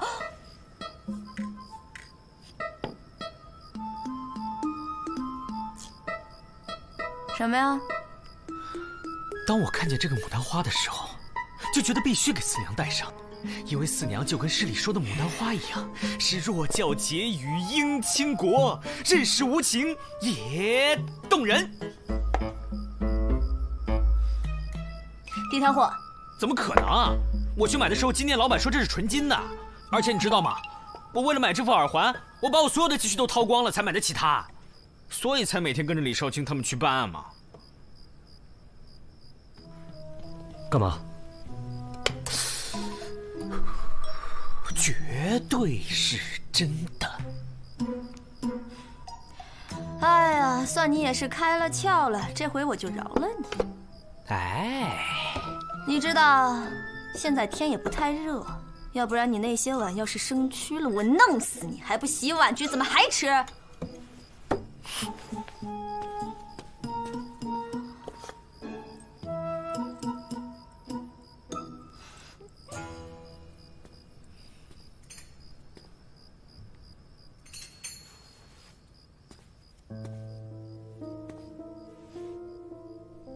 天不太热，没法生蛆。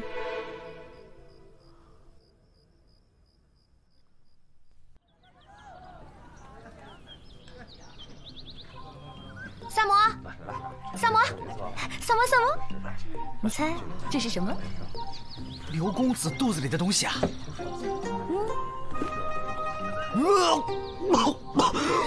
什么味儿啊？这是老板娘，能不能管一管呀？哎，不是吗？别走啊！别走啊！这什么情况啊？账还没结呢！客官，哎，客官，把账都给我结了呀！怎么回事啊？是萨摩。走！还想装是吧？我看到你把这个推给双叶了，是不是想把这个事情嫁祸给双叶？是不是这意思？哎，你说，你怎么可以这样做呢？你这样做对吗？仗义吗？好，是我，都是我干的。好，既然承认是你做的，所有的损失从你的工钱里扣。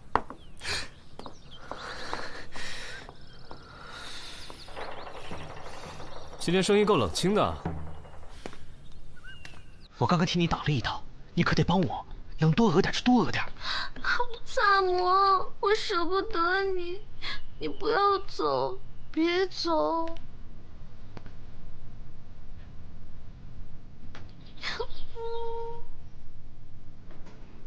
萨摩怎么了？我要离开你们大家，离开樊社，离开我心心念念的长安了。萨摩惹了四娘，四娘要赶他走了。别求他了，我欠四娘的钱我自己能还。行了，够了吗？我再也不能跟你们在一起判案了。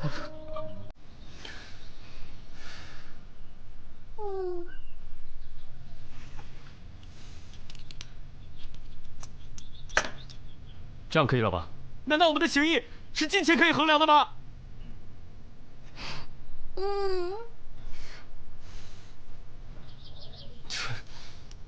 这都给你，行了吧？四娘，账还给你了，咱们两清了。栓子。哎，用嘴说就行了，还想害我破财啊？你破财？栓子。刘公子胃里的残渣是马肉，而且是生的。那个蛆虫是从马肉里来的？不可能，现在还没到夏天呢，哪来的蛆虫啊？那就是马肉被人动了手脚。四娘，哪里能买到马肉的？臭小子，好吃好喝还不够，居然还给我惦记起了马肉是吧？想死吗？本朝一向重视马政，一应战马、伤马皆是登记在册，设幕监进行管理。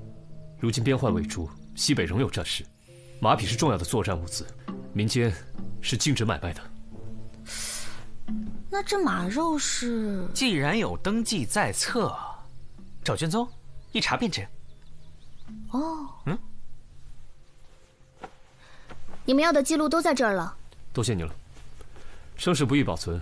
只需查阅刘公子去世前3天的记录就可以。可是也没有发现什么可疑的记录啊。没有交易记录，也没有马匹暴亡记录。难不成这马肉还能从天而降？难道是双叶推断错了，线索断了？我已经仔细的对比过了，不可能有错，的确是马肉。哎，几位，我听说长安西郊有个黑马市，都是胡商，有乌孙的、大渊的、大肉汁的，哪儿的都有。他们贩卖一些西域奇珍，甚至还有大渊明马。对了，幕后老大是个胡商，叫伊塞克。哦，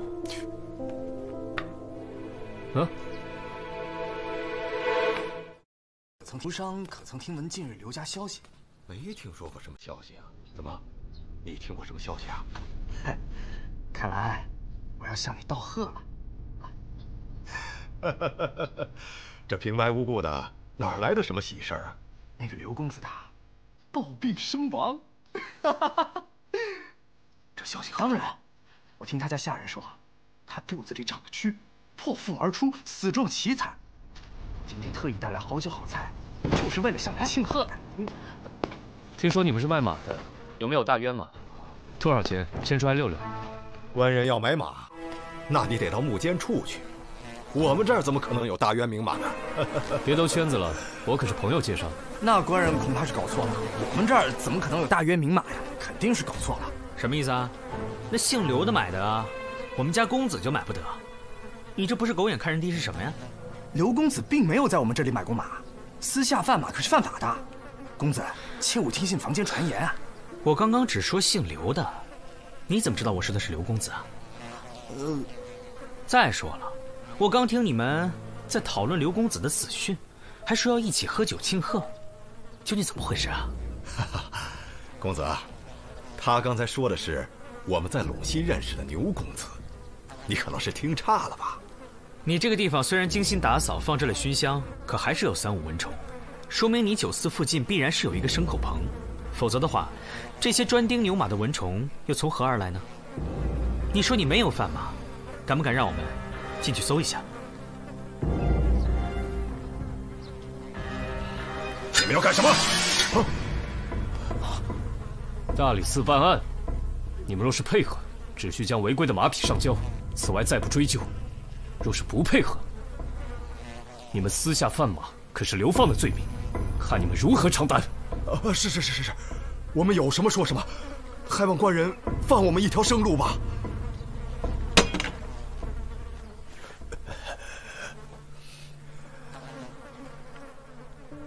你和刘公子有何恩怨？他的死跟你有何联系？官人明察呀，刘公子的死真的跟我没有关系啊。那为何听闻他的死讯，你的朋友会向你来道贺？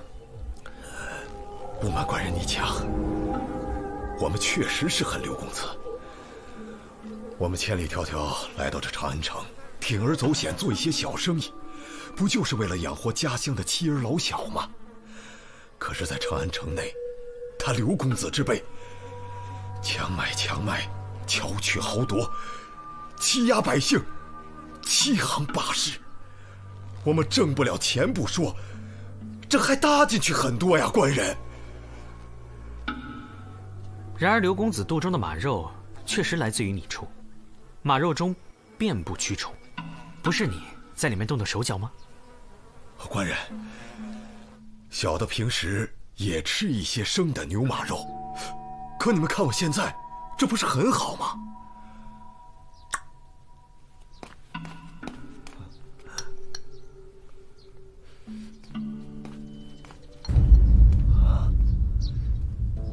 奇怪啊！有什么奇怪的？但说无妨。当年我在西域的时候，在一些少数部落见到过这种蛆虫，他们对生存环境的要求非常高，像这个温度、湿度还有营养，如果这3个条件都不合适，绝对不会产生出这种另类。你的意思也就是说，这种东西本不该出现在大唐？对，确实如此。它们是寄生在牛、马、羊这类牲畜体表的寄生虫，叫做皮蝇，以吸血为食。每年天气冷的时候，这些虫潜入到牲畜体内产下幼虫，等到第2年天气暖和的时候，钻出体表，形成新一轮的寄生。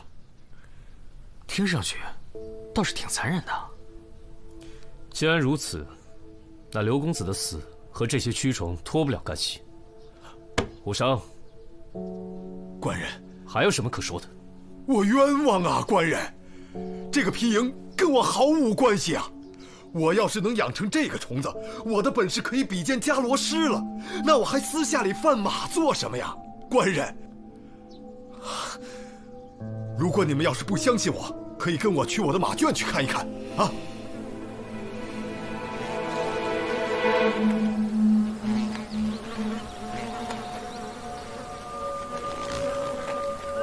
官人，这就是我饲养牛马的地方。虽然蚊虫多了一些，但是没有致命的危险。早知道就不来这里取样了。胡说什么？官人，这个就是前些天病死的马。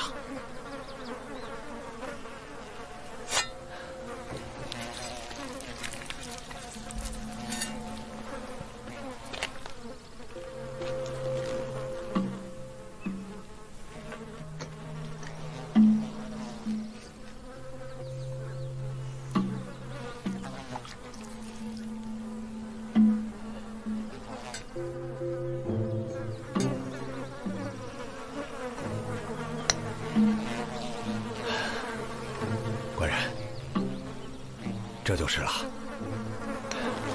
给你，还望官人仔细的辨认，还我一个清白呀！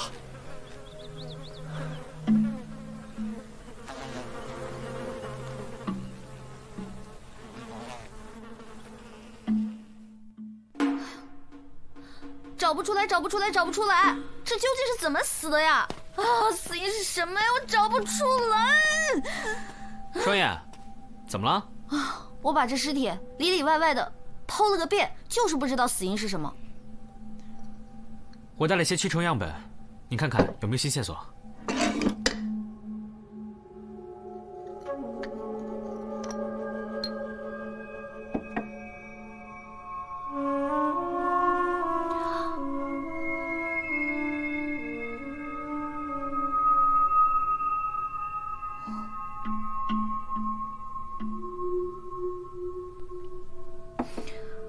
不一样，从虫卵到成虫，都有差别。这完全不是一个品种啊！看来那个胡商也并没有撒谎。那这线索就断了。哎，算了算了算了，跟着你瞎转悠一天，肚子还没填饱，脑子怎么转啊？哼，哼什么哼啊？还看尸体啊？再不吃饭，你也变尸体了。走。这个，这个来4份，我再看一下。这个你给我拿5份吧。好，酱牛肉呢4份。好，再来个汤。不，这些汤都来1份。先来这些，快点啊！好嘞。别仗着少卿请客就不要命的点，他俸禄也不多的。照你这个吃法，早晚得垮。不给工钱，请吃顿饭怎么了？再说我这样呢，又能饱了口福，还能替凡社创收，不是一举两得吗？三毛多罗，你干的好事儿！我干什么了？我可是按照菜单上最贵的点的，这顿饭下来的话，能给你创收不少呢，可以抵我今天的工钱了吧？抵工钱？我给你工钱，就是让你这样害我的吗？怎么了？看看你送我的耳环，你看看，活腻了吧？拿个假的来糊弄我？那今天老板都说纯金的，我怎么会知道会这样呢？肯定是你平时着急上火太多了。你自己的事情跟这个耳环没关系。哟，还睁着眼睛说瞎话！哎，别吵了，我这儿有个东西，是真是假，一试便知。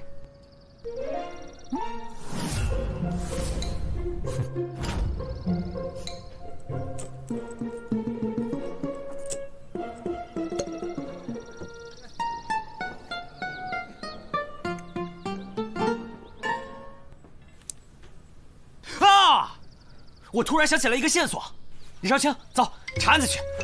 哎呀，快！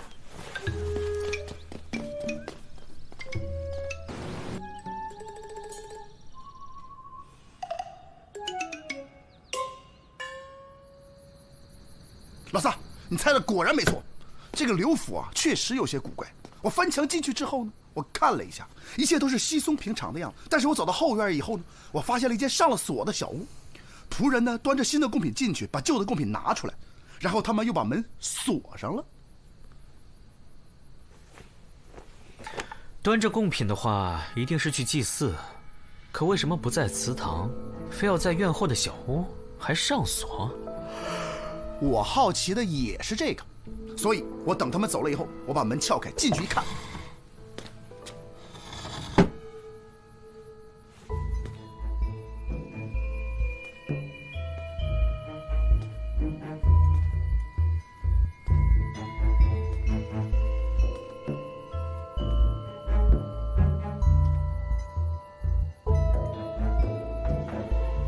里边立了个牌位。一个牌位有什么不得了的呀？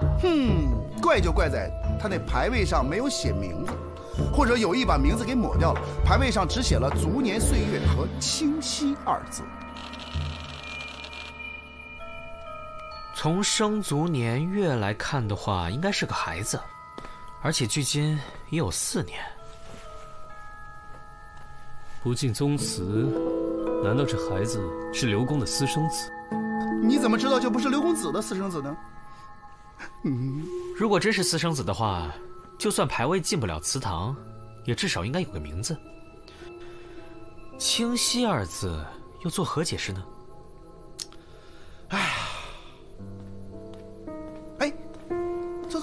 走。怎么样？你那有什么发现？这刘公跟吏部的孙元周素有争斗，两人都想抓住对方的把柄，所以两方都小心谨慎，怕被对方参一本。现在就刘公身上确实没查到什么，不过有一件事情倒是挺奇怪的，前几天就是他来找你们断案的那天，宵禁了过后说是有急事要出城，去了城外的一个村子，名叫清溪。你说这宵禁了之后能有多大的事情？一个老人家自己要去城外。清溪，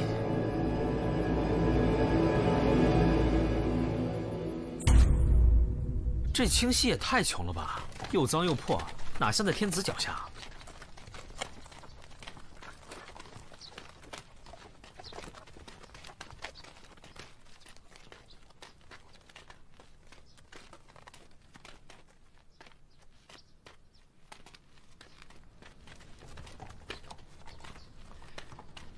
感谢老天爷，刘公子终于死了，真是天道轮回，恶有恶报啊！谁呀？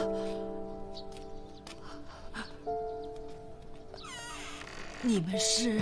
大娘，是这样的，我们俩呢游玩至此，有点口渴，想为您讨点水喝。哎，好，请稍等片刻啊。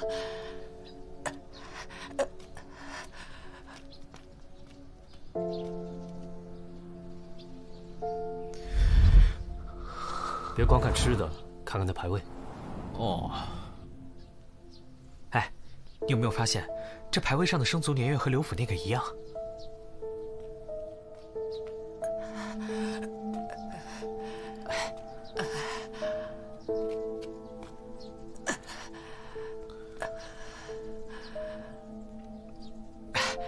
大娘，您这灵牌是？是小儿。4年前，失足坠崖了。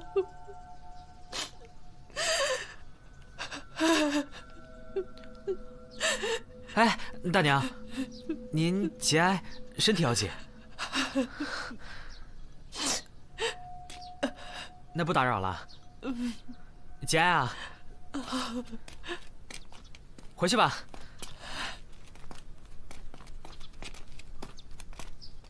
哎，大哥大嫂，跟你们打听点事儿呗。这家房子跟别家不大一样啊。是啊，他家儿子出息了，4年前在剑南拜了师，现在正在当地当大夫呢。可是他儿子4年前不是坠崖死了吗？哦，你说的呀是他小儿子，我们说的呀是他大儿子。哎，说起来确实挺惨的。当年是我们家老头子给他小儿子下的葬，摸着胸口说啊，有个窟窿，大半是石笋或者树枝扎的吧。对呀，你也别眼红人家了，也许上天看他死了个儿子，看他可怜，补偿给他的呢。哎呦，说什么呢？走了，走了，走了。谢谢了二位。清溪，4年前，失足坠崖，刘公，这中间有什么关联呢？简直一团乱。你们今天去清溪查的怎么样了？更混乱。清溪那儿风景怎么样？以前可是个有名的猎场，长安的纨绔子弟最爱去那儿了。可是4年前不知怎么就渐渐荒废了。你是说，那儿4年前是个猎场？嗯。又是4年前。这个节点上，小儿坠崖，猎场荒废，还有大儿子剑南学医。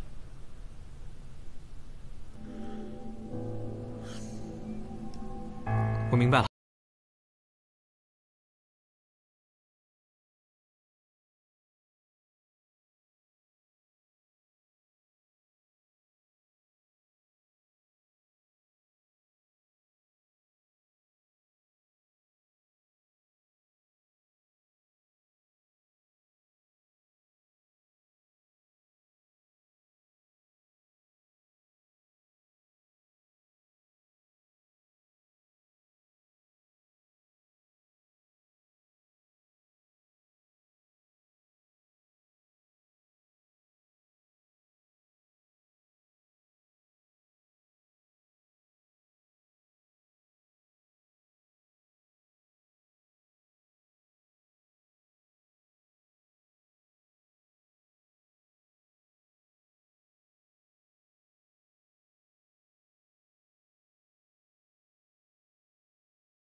说明刚送来不久，而送栗子糕的人就在长安。想必此人早就计划好想要报仇，所以故意放出消息去剑南学医，以打消刘公的疑虑，然后改名换姓留在长安，学成医术，伺机杀人。走，去医馆。大理寺办案，要你拿闲杂人等尽数回避。走。是。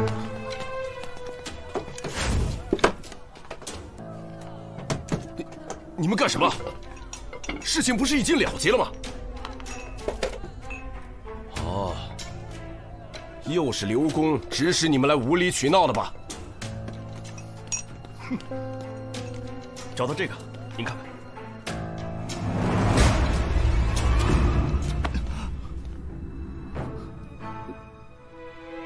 你弟弟惨死，自有王法可以替他伸冤。你身为医者，本应心怀仁德，却痛下杀手，与刘公子何意？慢着，仅凭着药丸，你们就胡乱抓人？大理寺从来不胡乱抓人。你偷偷培育这种皮影，一直等着复仇。刘公子身体抱恙，地丁3000，你正好迎来了最好的复仇时机。你利用学徒的身份，随着师傅前往刘家，给他服下这种特制的药丸。我说的可有错吗？这药丸上是有虫和虫卵不假，但我行医多年，还从未听说过皮蝇可以破腹而出，夺人性命的。我告诉你，这虫卵是可以被人的胃液消化的，根本杀不死人。哼！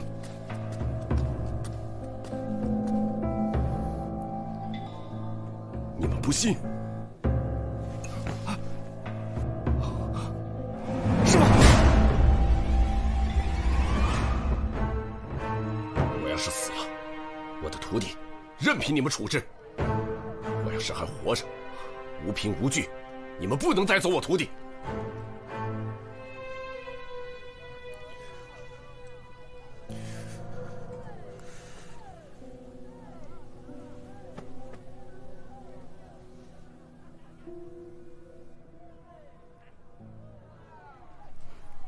如果不是因为皮蝇，这刘公子究竟是怎么死的呢？可这蛆虫又是从他体内爬出来的呀。据陈大夫所言，胃液能够将虫卵消化，他自己也吃下了虫卵，证明确实如此。如果真的如这个陈大夫所说，可这个虫卵的确是从刘公子的身体里爬出来的，除非刘公子在当时吃下虫卵的时候就已经死了，或者是生命垂危。那也就是说，陈大夫服下的这个虫卵数量，正常的情况下是不会闹出人命的。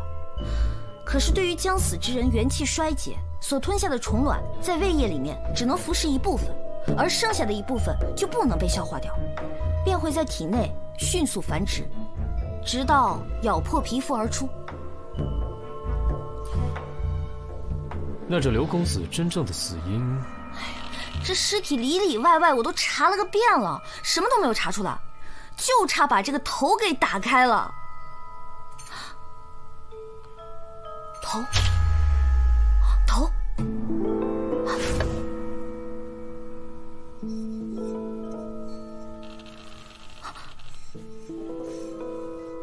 这，怪我一直受蛆虫的干扰，竟然没有发现这个。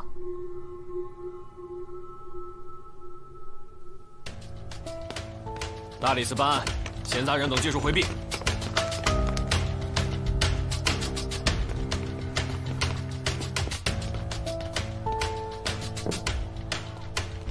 请你们不要有事没事就上门无理取闹，这里还有很多的病人，要是耽误了看诊，那可是关乎人命的大事。哦，陈大夫现在又在乎人命了，你把金针插入刘公子脑部时，怎么就不在乎呢？不要血口喷人！金针刺血自然是不会有事情，可如果针上带锈，情况就完全不一样。我在汴州担任判佐时，就见过军中同僚因破伤风而亡，就是被生锈的兵器所伤。陈大夫，您的18金针名满长安，可否把您的针囊拿出来，给我们检验一下呢？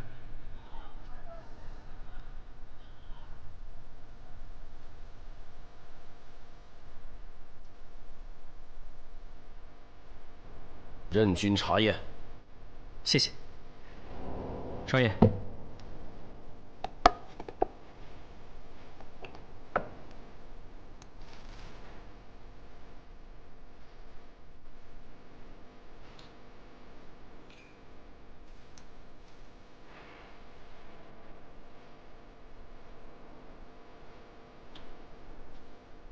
怎么样？我就说嘛，金针根本就没有毛病。大理寺办案也不能冤枉好人呢。陈大夫，您这么聪明的人，怎么会随随便便的把这个凶器带在身上呢？所以那个带锈的金针，只怕您早就扔掉了吧？你以为随便再补上一根金针，我们就没办法查验吗？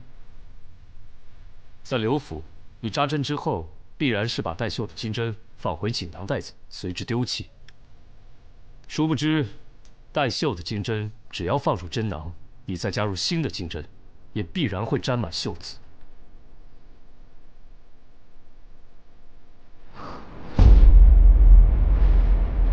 怎么？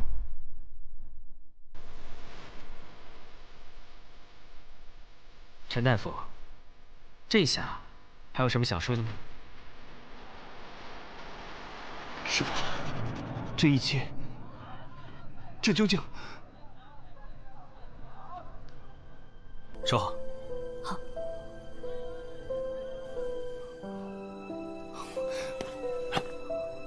人是我杀的，跟我师父没有关系。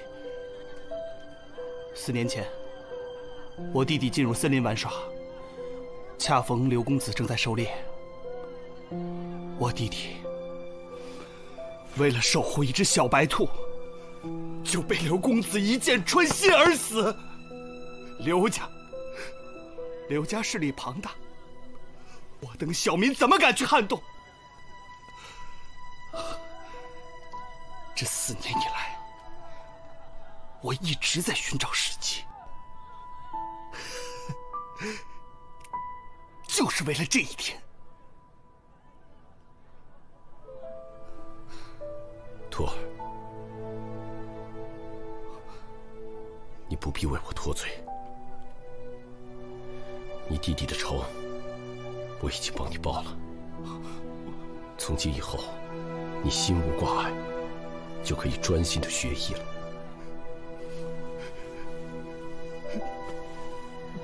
师父，师父。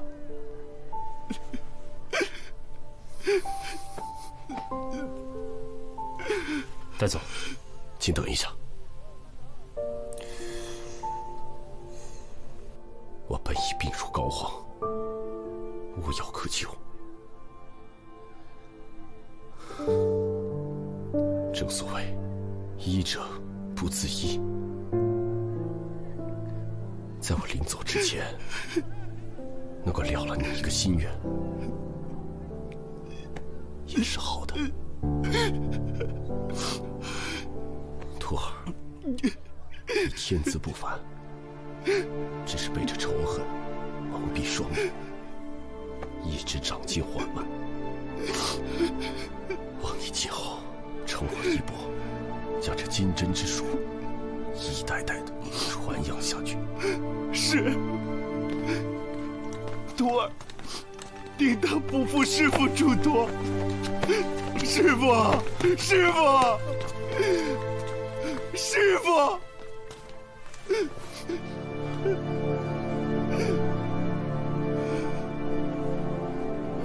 师父！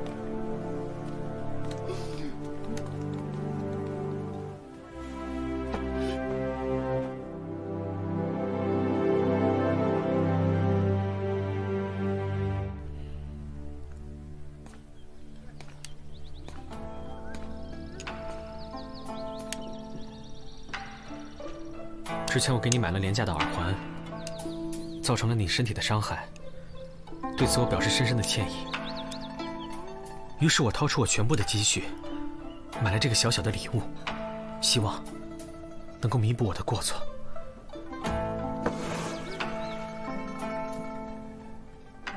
你还有心呢，我摸摸看。你要干嘛？盒子包装挺像那么回事儿的。打开。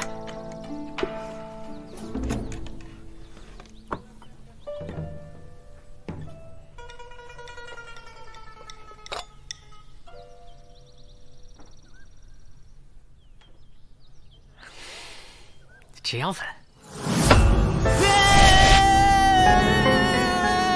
它还有一个好听的名字叫迎击如玉粉，涂上之后红肿马上就会消退。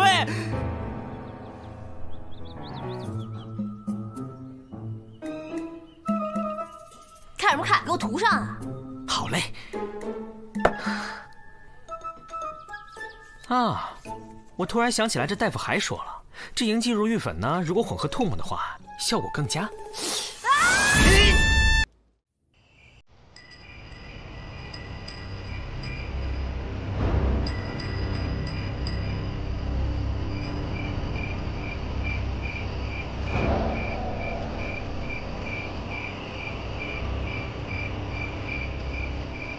闭门鼓后，开门鼓前进行。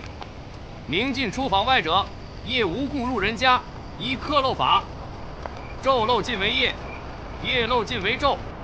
为业无事故，折入人家，吃40。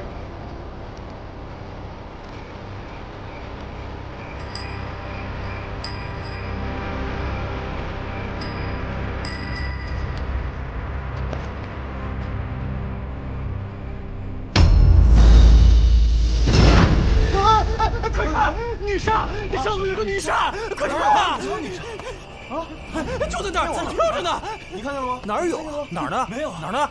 哪儿呢？看到。张骞，你是不是眼花了？还是吃错药？谁眼花了呀？看错了。张骞，快醒醒！张骞。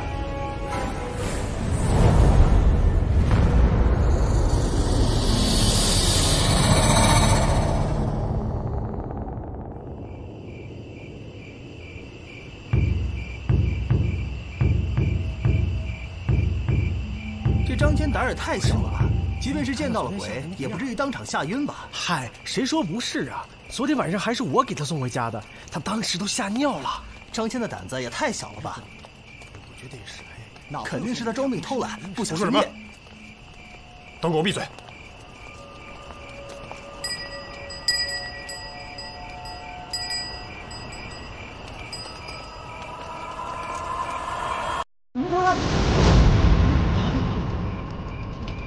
快上去看一下，是死是活呀！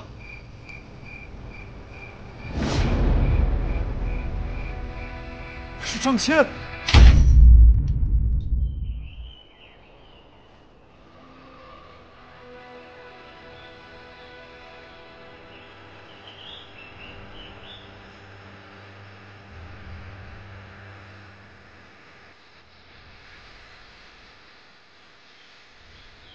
死因倒是挺简单，过度惊吓，心脏骤停，但这脸没法看啊。这俩眼珠子挖的，多亏子苏没在。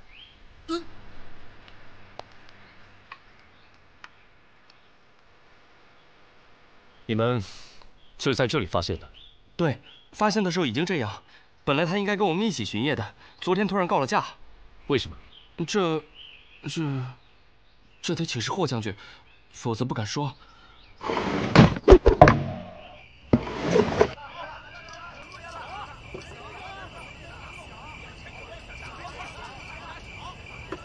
今儿来的都是药客，罩子放亮点，千万别出岔子了。知道了。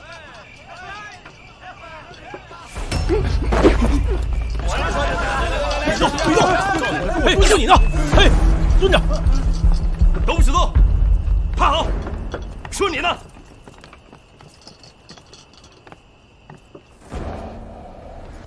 哟，这不是霍将军吗？走。霍将军，你这是奉命行事，还是私自抓捕？你可知道我是弱水会馆，他可是……闭嘴！跪下！夺去赌财物者，杖责100；聚众涉馆者，徒刑3年；丧众者，以窃罪论处。全部带走。起来了，走，去，快点！今天晚上，你们谁都别想安生了。走，走！你们也不打听打听弱水会馆的背景，整死吧你！死萨摩，你不好好跟着老大办案，你非跟着我干嘛？不是，那个，本来咱俩聊正事。您说这儿，那个他非要来，不好意思啊。没事儿，没事儿，我也是久仰萨摩兄的大名。既然萨摩兄是你兄弟，那咱们都是自己人。咱们是有福同享，有钱同赚嘛。对对对。那个，别卖关子了，你现在发什么财呢？这么说吧，如果我能保证稳赚不赔，你能拿出多少钱来？这个，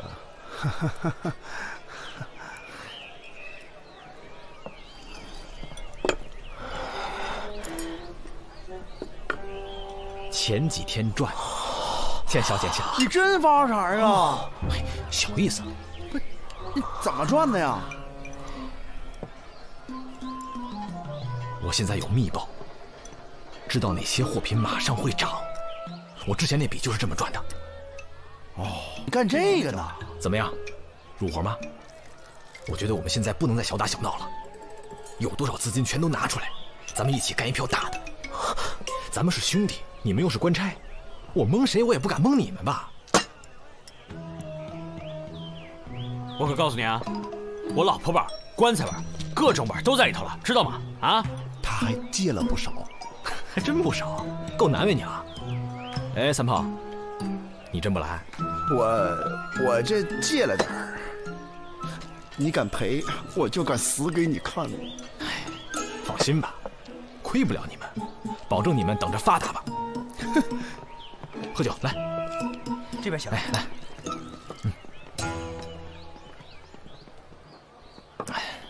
你说我虽然入行算晚的吧，比不上他杜远山之流，但我也算是快的了。你刚刚说的杜远山，就是被吏部杜侍郎赶出家门的那个杜远山吗？就是他。这个杜远山啊，年纪轻轻就力压群豪，这眼看着长安城都没几个人干得过他了。何止长安城啊，他跟全国的商人都有来往，权贵朝臣都跟他有交情，都找他接待。这话说回来，也真是奇了怪了。这他呀，只要是他经手的货物，他这么买进来，这东西肯定就暴涨；他这么一抛啊，这东西他肯定就跌了。你说他也只不过就比我大2岁，哎呀，这叫什么事儿？哎，对了，你们知道前2天右侯卫将军查封了若水会馆这事儿吧？这若水会馆就是他杜远山的。若水会馆的老板不是周泰吗？哎呀，天真！这周泰算哪盘菜啊？这长安城都知道，若水会馆的幕后老板就是杜远山。看着吧，过不了2天，那周泰就会毫发无伤的给放出来了。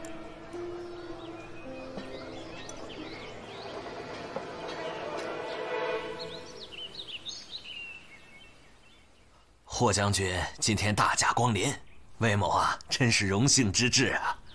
直说吧。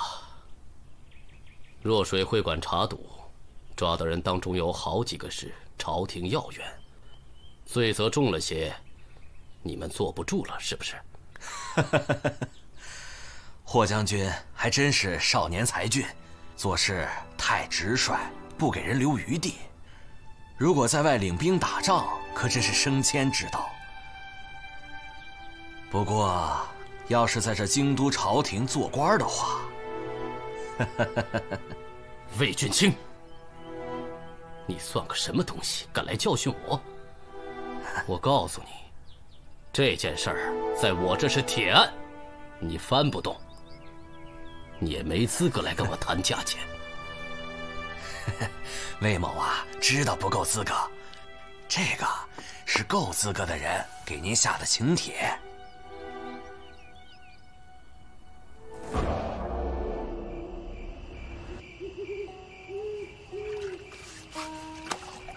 这天也太干了，还是泡个澡舒服啊！哎，可不是嘛！哎，客官您的酒。老何，给你。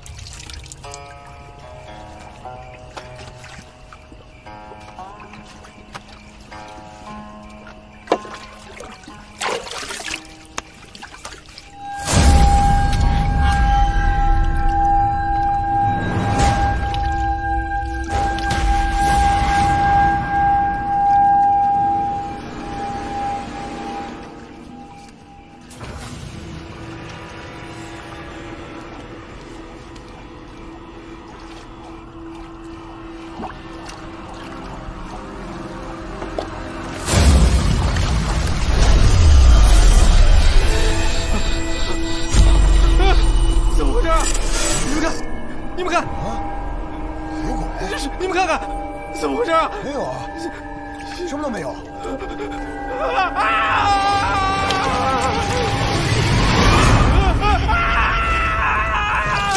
鬼啊！有鬼啊！有鬼！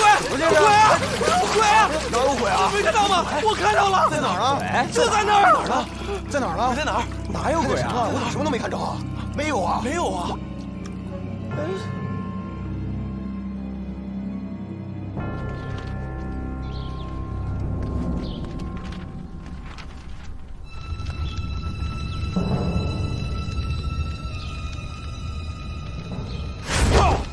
是狐裘法师！哼，我乃千年女煞，放肆小妖！快回到中阴之域！尔等凡人冲撞煞星，还不快求饶！速离开！拿命来！呀！太上老君教我杀鬼，与我神风。上户玉女收摄不详，登山石裂，佩戴印章，头戴华龛，足蹑溃罡，河神不服，何鬼敢当？急如律令三！哈！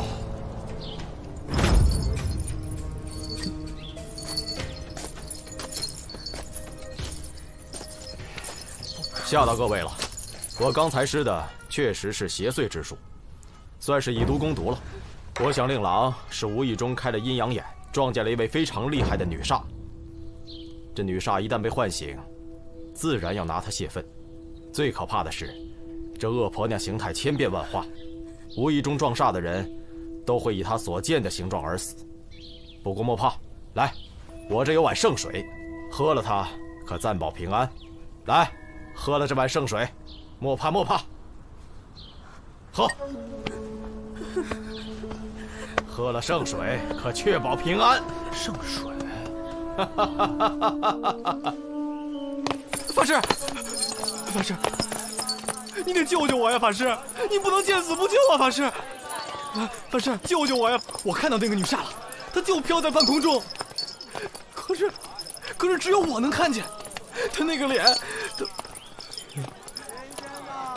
那都不是脸了，那根本就不是人的脸呢！法师。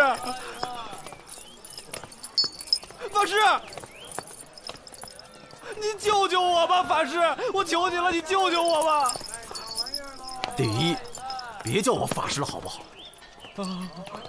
我是同州胡司马的二公子。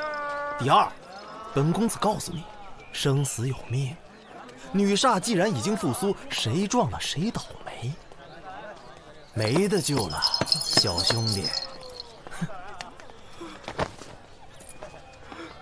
不过呢，也不是全无转机。这道灵符我耗时数年，诵咒108000遍，随身带着它，可暂保平安。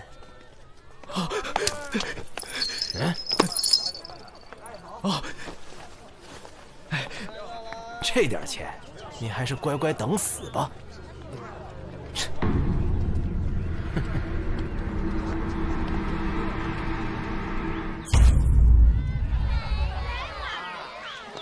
行行好，给一点吧。没有，给一点。行行好。崇礼，别怕，鬼煞也得讲天理。我们没做亏心事，不怕鬼敲门。我怎么可能不害怕呢？法师都说了，谁要看见女煞的样子，就会跟她死的一模一样。而且就算买了那个护身符，也只能保我一时的平安啊。那总好过没有啊，你为什么不求过来呢？他要价实在太高了。再说了，要是求了护身符，哪还有钱给你买礼物啊？什么礼物啊？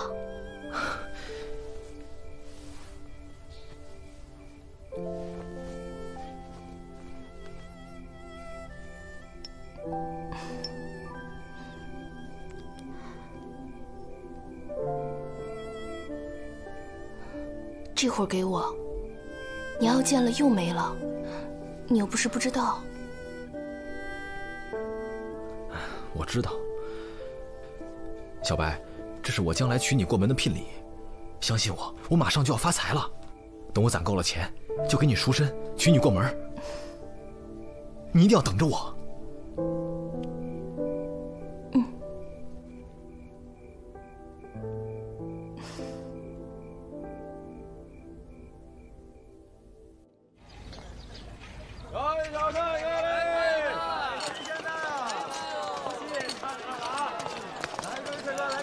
霍将军，霍将军，周太被放走了。放了？是。霍将军，多谢了您。听说上头已经下文，让右侯卫把弱水会馆的人都给放了。您辛苦，您辛苦。我们杜老板可一直等着您过去呢。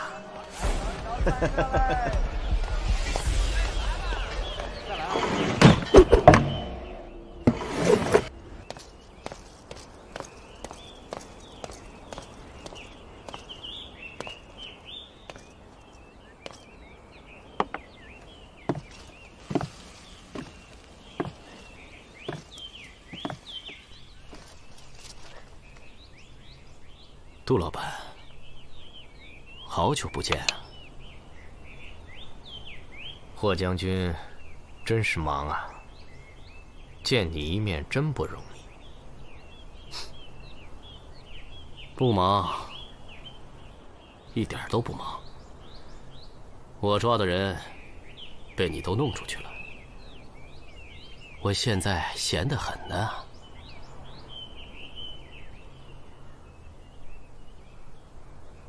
喝2杯，我不是来做客的。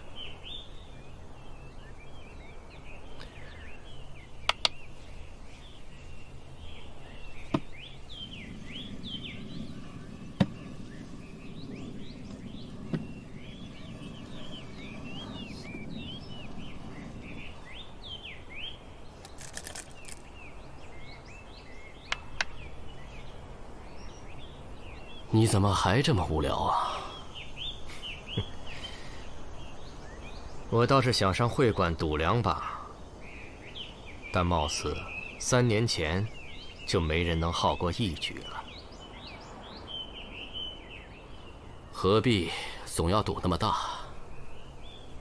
谁愿意押上身家性命陪你？又不是明天就死了。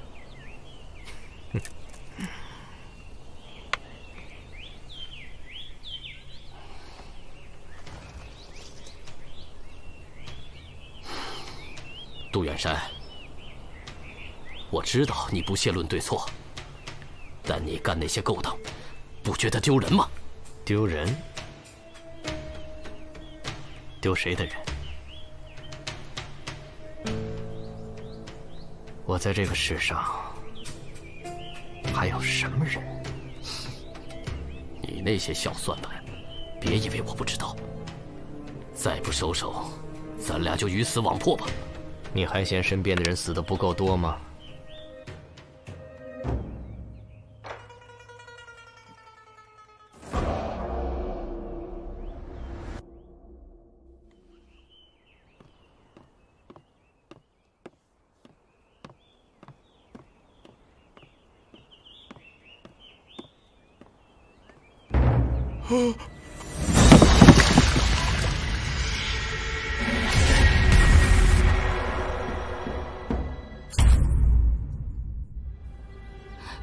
那个胡法师嫌崇礼给钱少，不但没赐福，还说他必死无疑。不到2天，崇礼就出事了。你是说那个整天装神弄鬼的胡球？头先有个当兵的撞煞而死，也是胡法师赐了福，才保了全家平安。我会不会死？我会死吗？我会不会死啊？小白，有我们你别害怕。我想知道，你跟何崇礼相好，他最近发了一笔横财。知道是哪来的吗？他如果不送我那只蓝玉镯，他就有钱买法师的护身符了。都是我不好，不该连累崇礼。青楼女子是不配有幸福的。有我在，你不会有事的。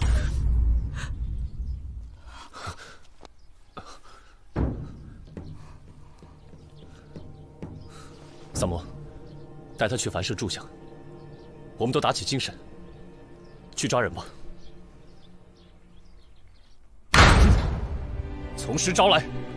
胡球，你区区一个神棍，四处散布女杀谣言，制造恐慌，谋取私利，要遭天谴的。哼，愚蠢，太愚蠢了，李少卿，你不过是个凡夫俗子。什么时候你能参透阴阳五行、天地生死，自然会开天眼见诸般神迹。我靠本事替人驱邪挡煞，也正是顺应了天意。老大，别跟他兜了，上家伙吧，我都准备好了。别跟我来这套，无凭无据，你们无权对我刑讯逼供。知道我是谁吗？知道我爹是谁吗？同州知府胡敬堂。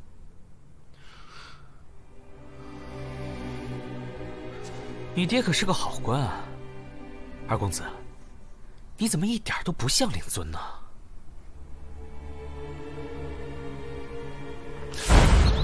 上刑！官人，我错了啊！饶命，官人啊！打死我，我爹不会放过你。我们知道的就这些了。张骞是最后一波进来的，至于他进右侯位之前的情况，我们就不清楚了。好，如果再想到什么关于他的事，随时来大理寺找我。好的。李少卿，张骞的案子还是没有眉目吗？依我看，这件事交给你们大理寺也不过如此。你要办不明白，不如让我来。霍将军，你的事儿就办明白了。说抓赌，为什么会馆抓的人全都放了？兵部，别逼我说难听的。李少卿，你诋毁3省6部，我不管。能否请您先把案子断了，别让我兄弟死得不明不白。泡澡，泡澡，泡得我起了一身大水泡。你们两个泡澡泡得够久的呀？黄三泡，黄三泡，当然要泡3泡啦。烦人不？哦，对了，我们有重大发现。我也有。杜远山一直利用他遍布全国的商行，向境外走私军械，这事小白和何崇礼都知道。何崇礼出事后，小白怕遭人灭口，突然给我寄了封信，把来龙去脉都交代了。前段时间，一支商队在洛阳附近被抄，官兵发现这30箱货物全都是违禁军械。那支商队是归在杜远山名下的。那个神棍的老爹，同州司马胡敬堂本想彻查，但是被长史摁住了。你们也都知道，姓杜的在朝堂里势力不小。事发后，洛阳那边马上就有他们的内应往刑部通风报信。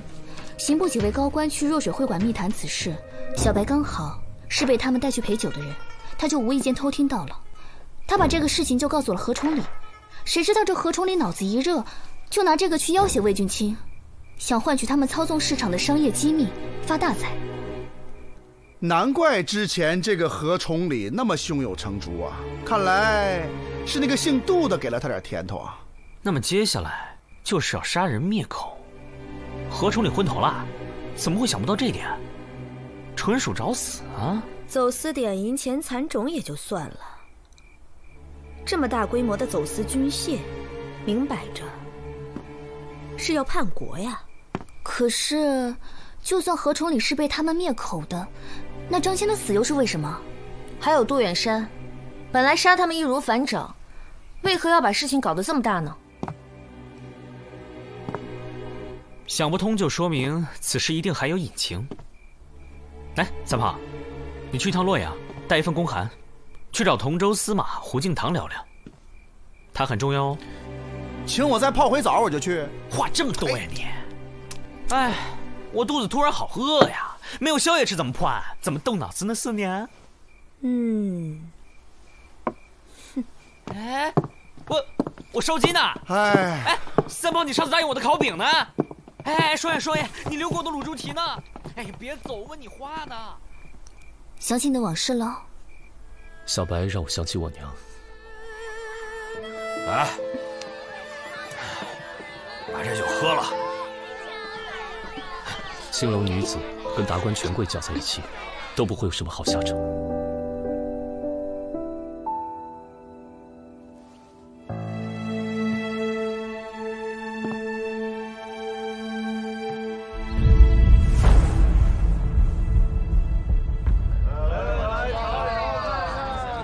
几年前，累死小爷我了，3天3夜没歇脚啊！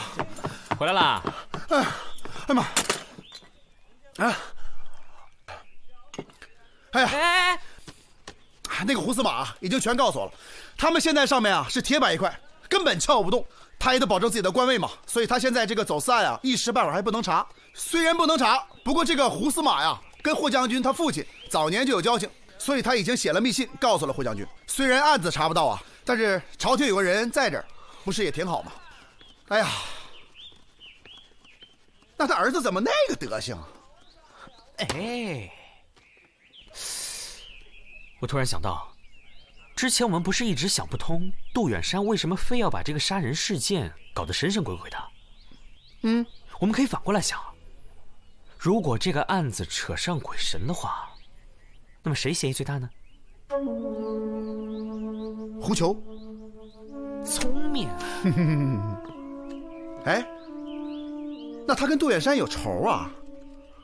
如果胡球真被判成了凶手的话，他爹胡进堂还能接着做官吗？烧饼。还有，张骞的背景也查到了，也是杜远山的手下帮他托的关系。他是安插过去的耳目。而且一去就很受霍萧赏识。张骞感激之余，也可能会鬼迷心窍，想重新站队。所以老东家要除掉他。呀，那走私案霍将军也知道了，他不会有事吧？女杀！将军没事吧？霍将军，霍将军，没事吧？这什么情况？没事，没事。霍将军看见了女煞，可我们什么都没见着啊！用不用我大理寺派人守护呀？闭嘴吧你！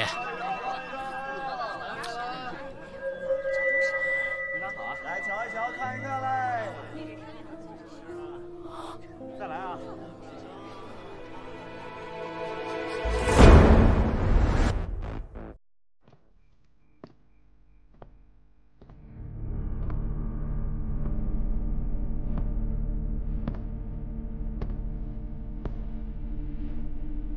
远山，我就知道你一定会来。有什么手段，尽管使出来吧。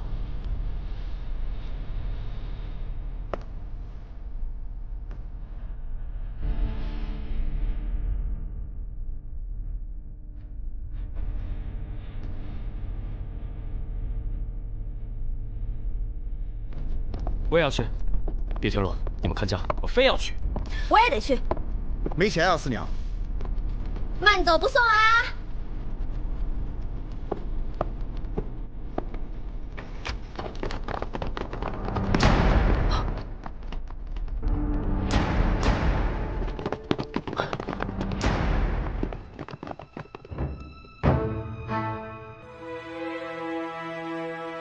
畏罪自杀了。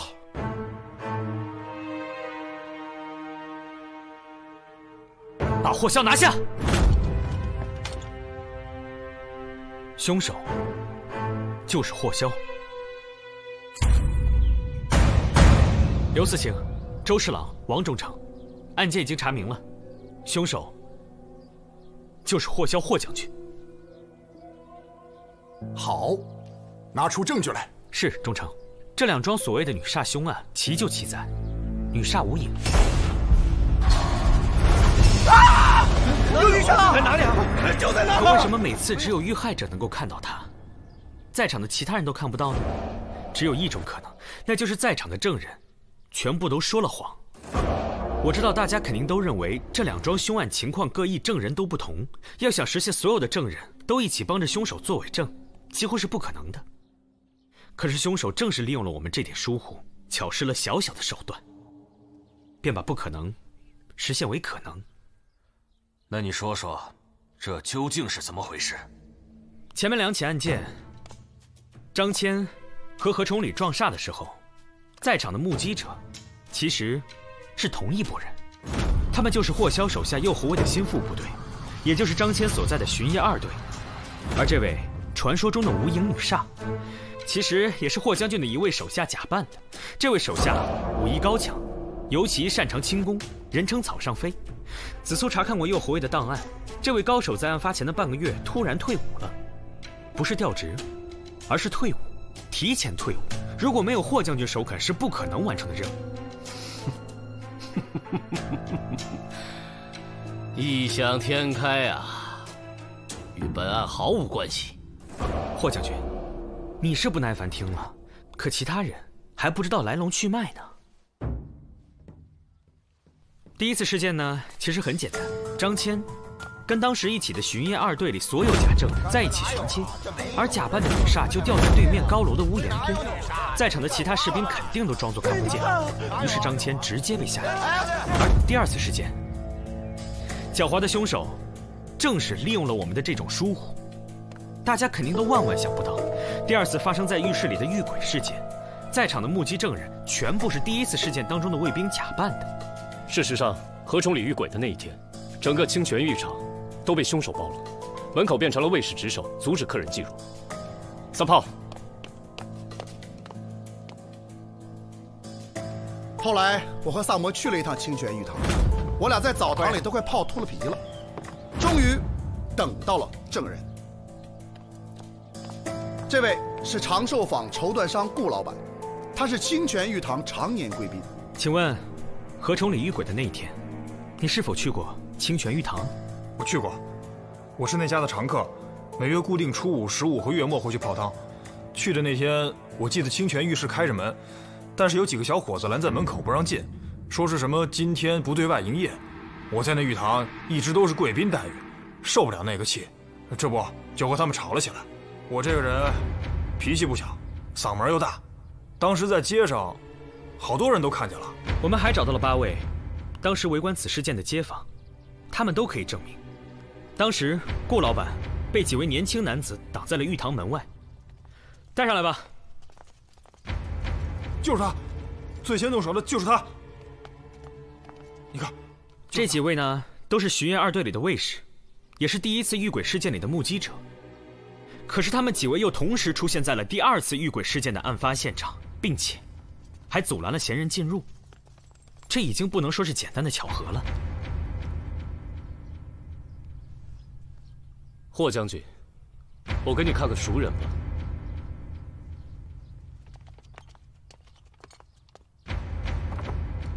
陆京。哎，等，你怎么知道是他？我只是提及的那位假扮女煞的高手，可没说那人的名字啊。霍将军这是不打自招啊。不过这具尸体其实也不是他。起来吧。所以，这一切都可以证明，所谓的遇鬼事件，只是霍萧一手安排的。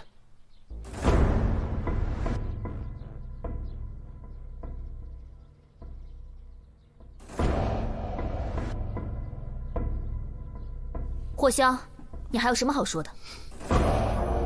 你手法解得还不错，问题是，这2个死者跟我无冤无仇，我没有任何理由去杀他们，更何况，我霍萧杀人，干嘛搞得这么浮夸？归根到底，就是因为你要嫁祸杜远山。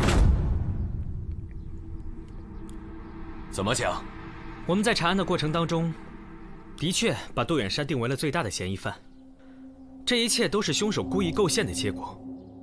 我们也曾向您汇报过杜远山走私军械的事情，而这件事就被霍萧用来制造杜远山的杀人动机。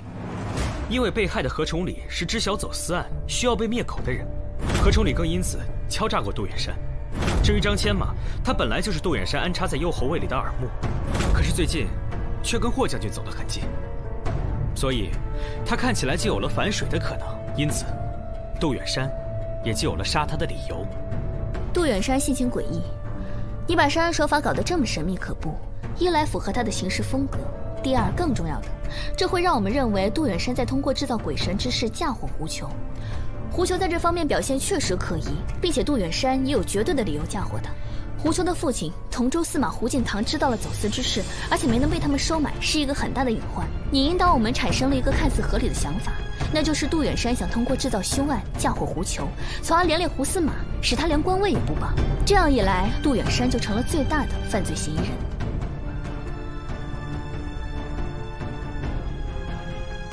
不得不说，霍将军真是有勇有谋啊！犯人霍萧，你为什么要苦心铺排这一切，陷害杜远山？你这么爱说，请吧。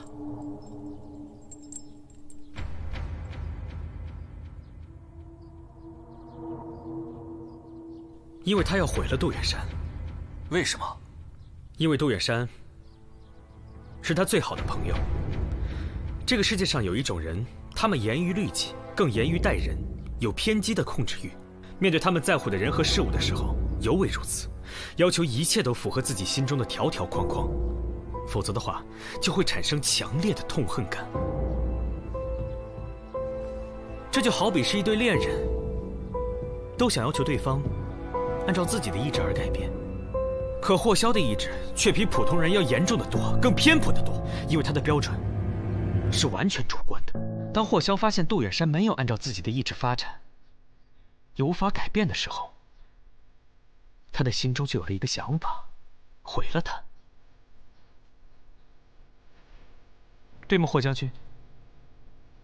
起初只是心中的一个念头，然后越扩越大，越扩越大，直到无法收拾。最后，你一看到杜远山就想杀掉他，因为他太让你失望了。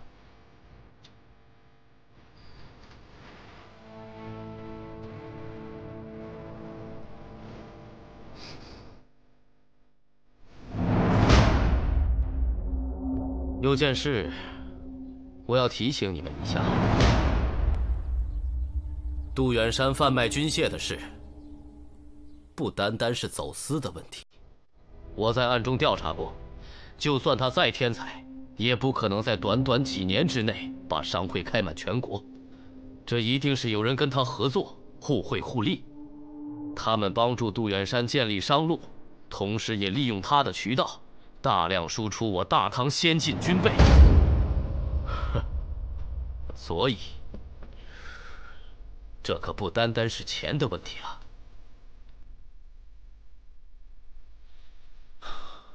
霍萧，这么严重的事情，你要早知道为什么不揭发？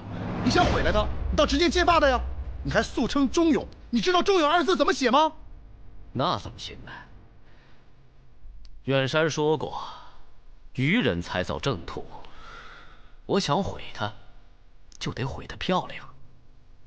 要不白让他栽在我手上一次。他从小就比我聪明，我得让他服我一回啊！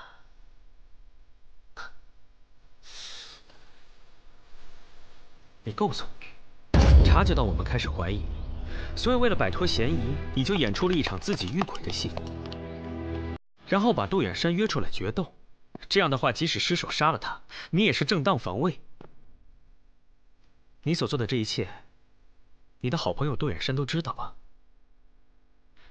那他对阁下的韬略又能打几分呢？远山，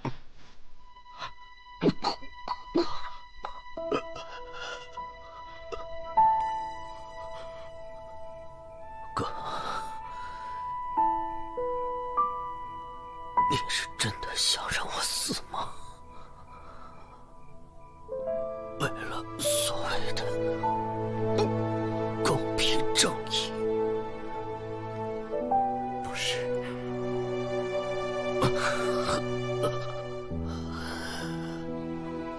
你终于赢了一局。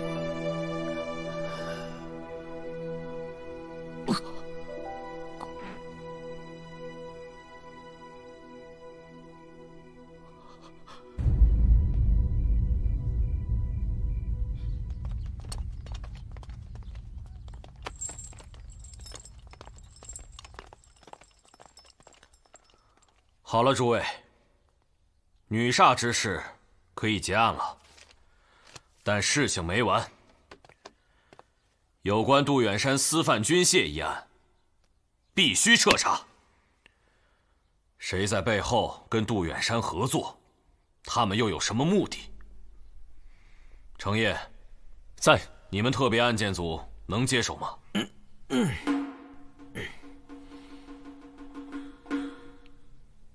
交给我们了。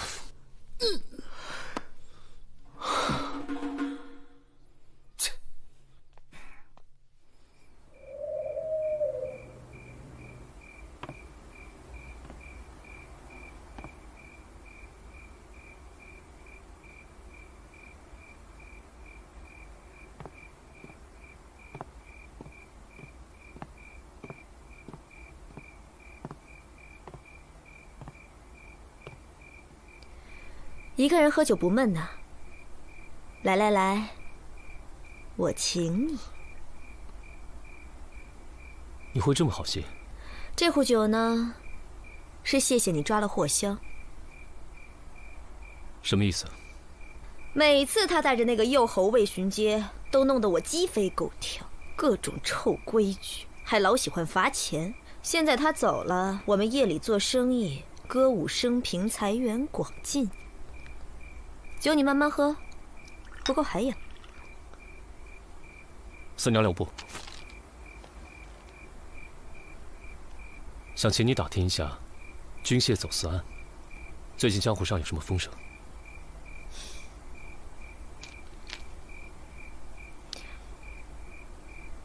嫌少啊？这是掉脑袋的事儿，我不沾。我劝你，最好也别沾。你怕了？这个案子比你们之前的那些都大，水也深得多。你到底知道些什么？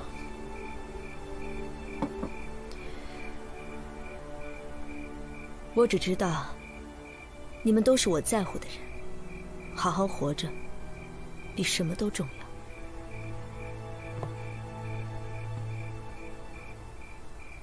晚安。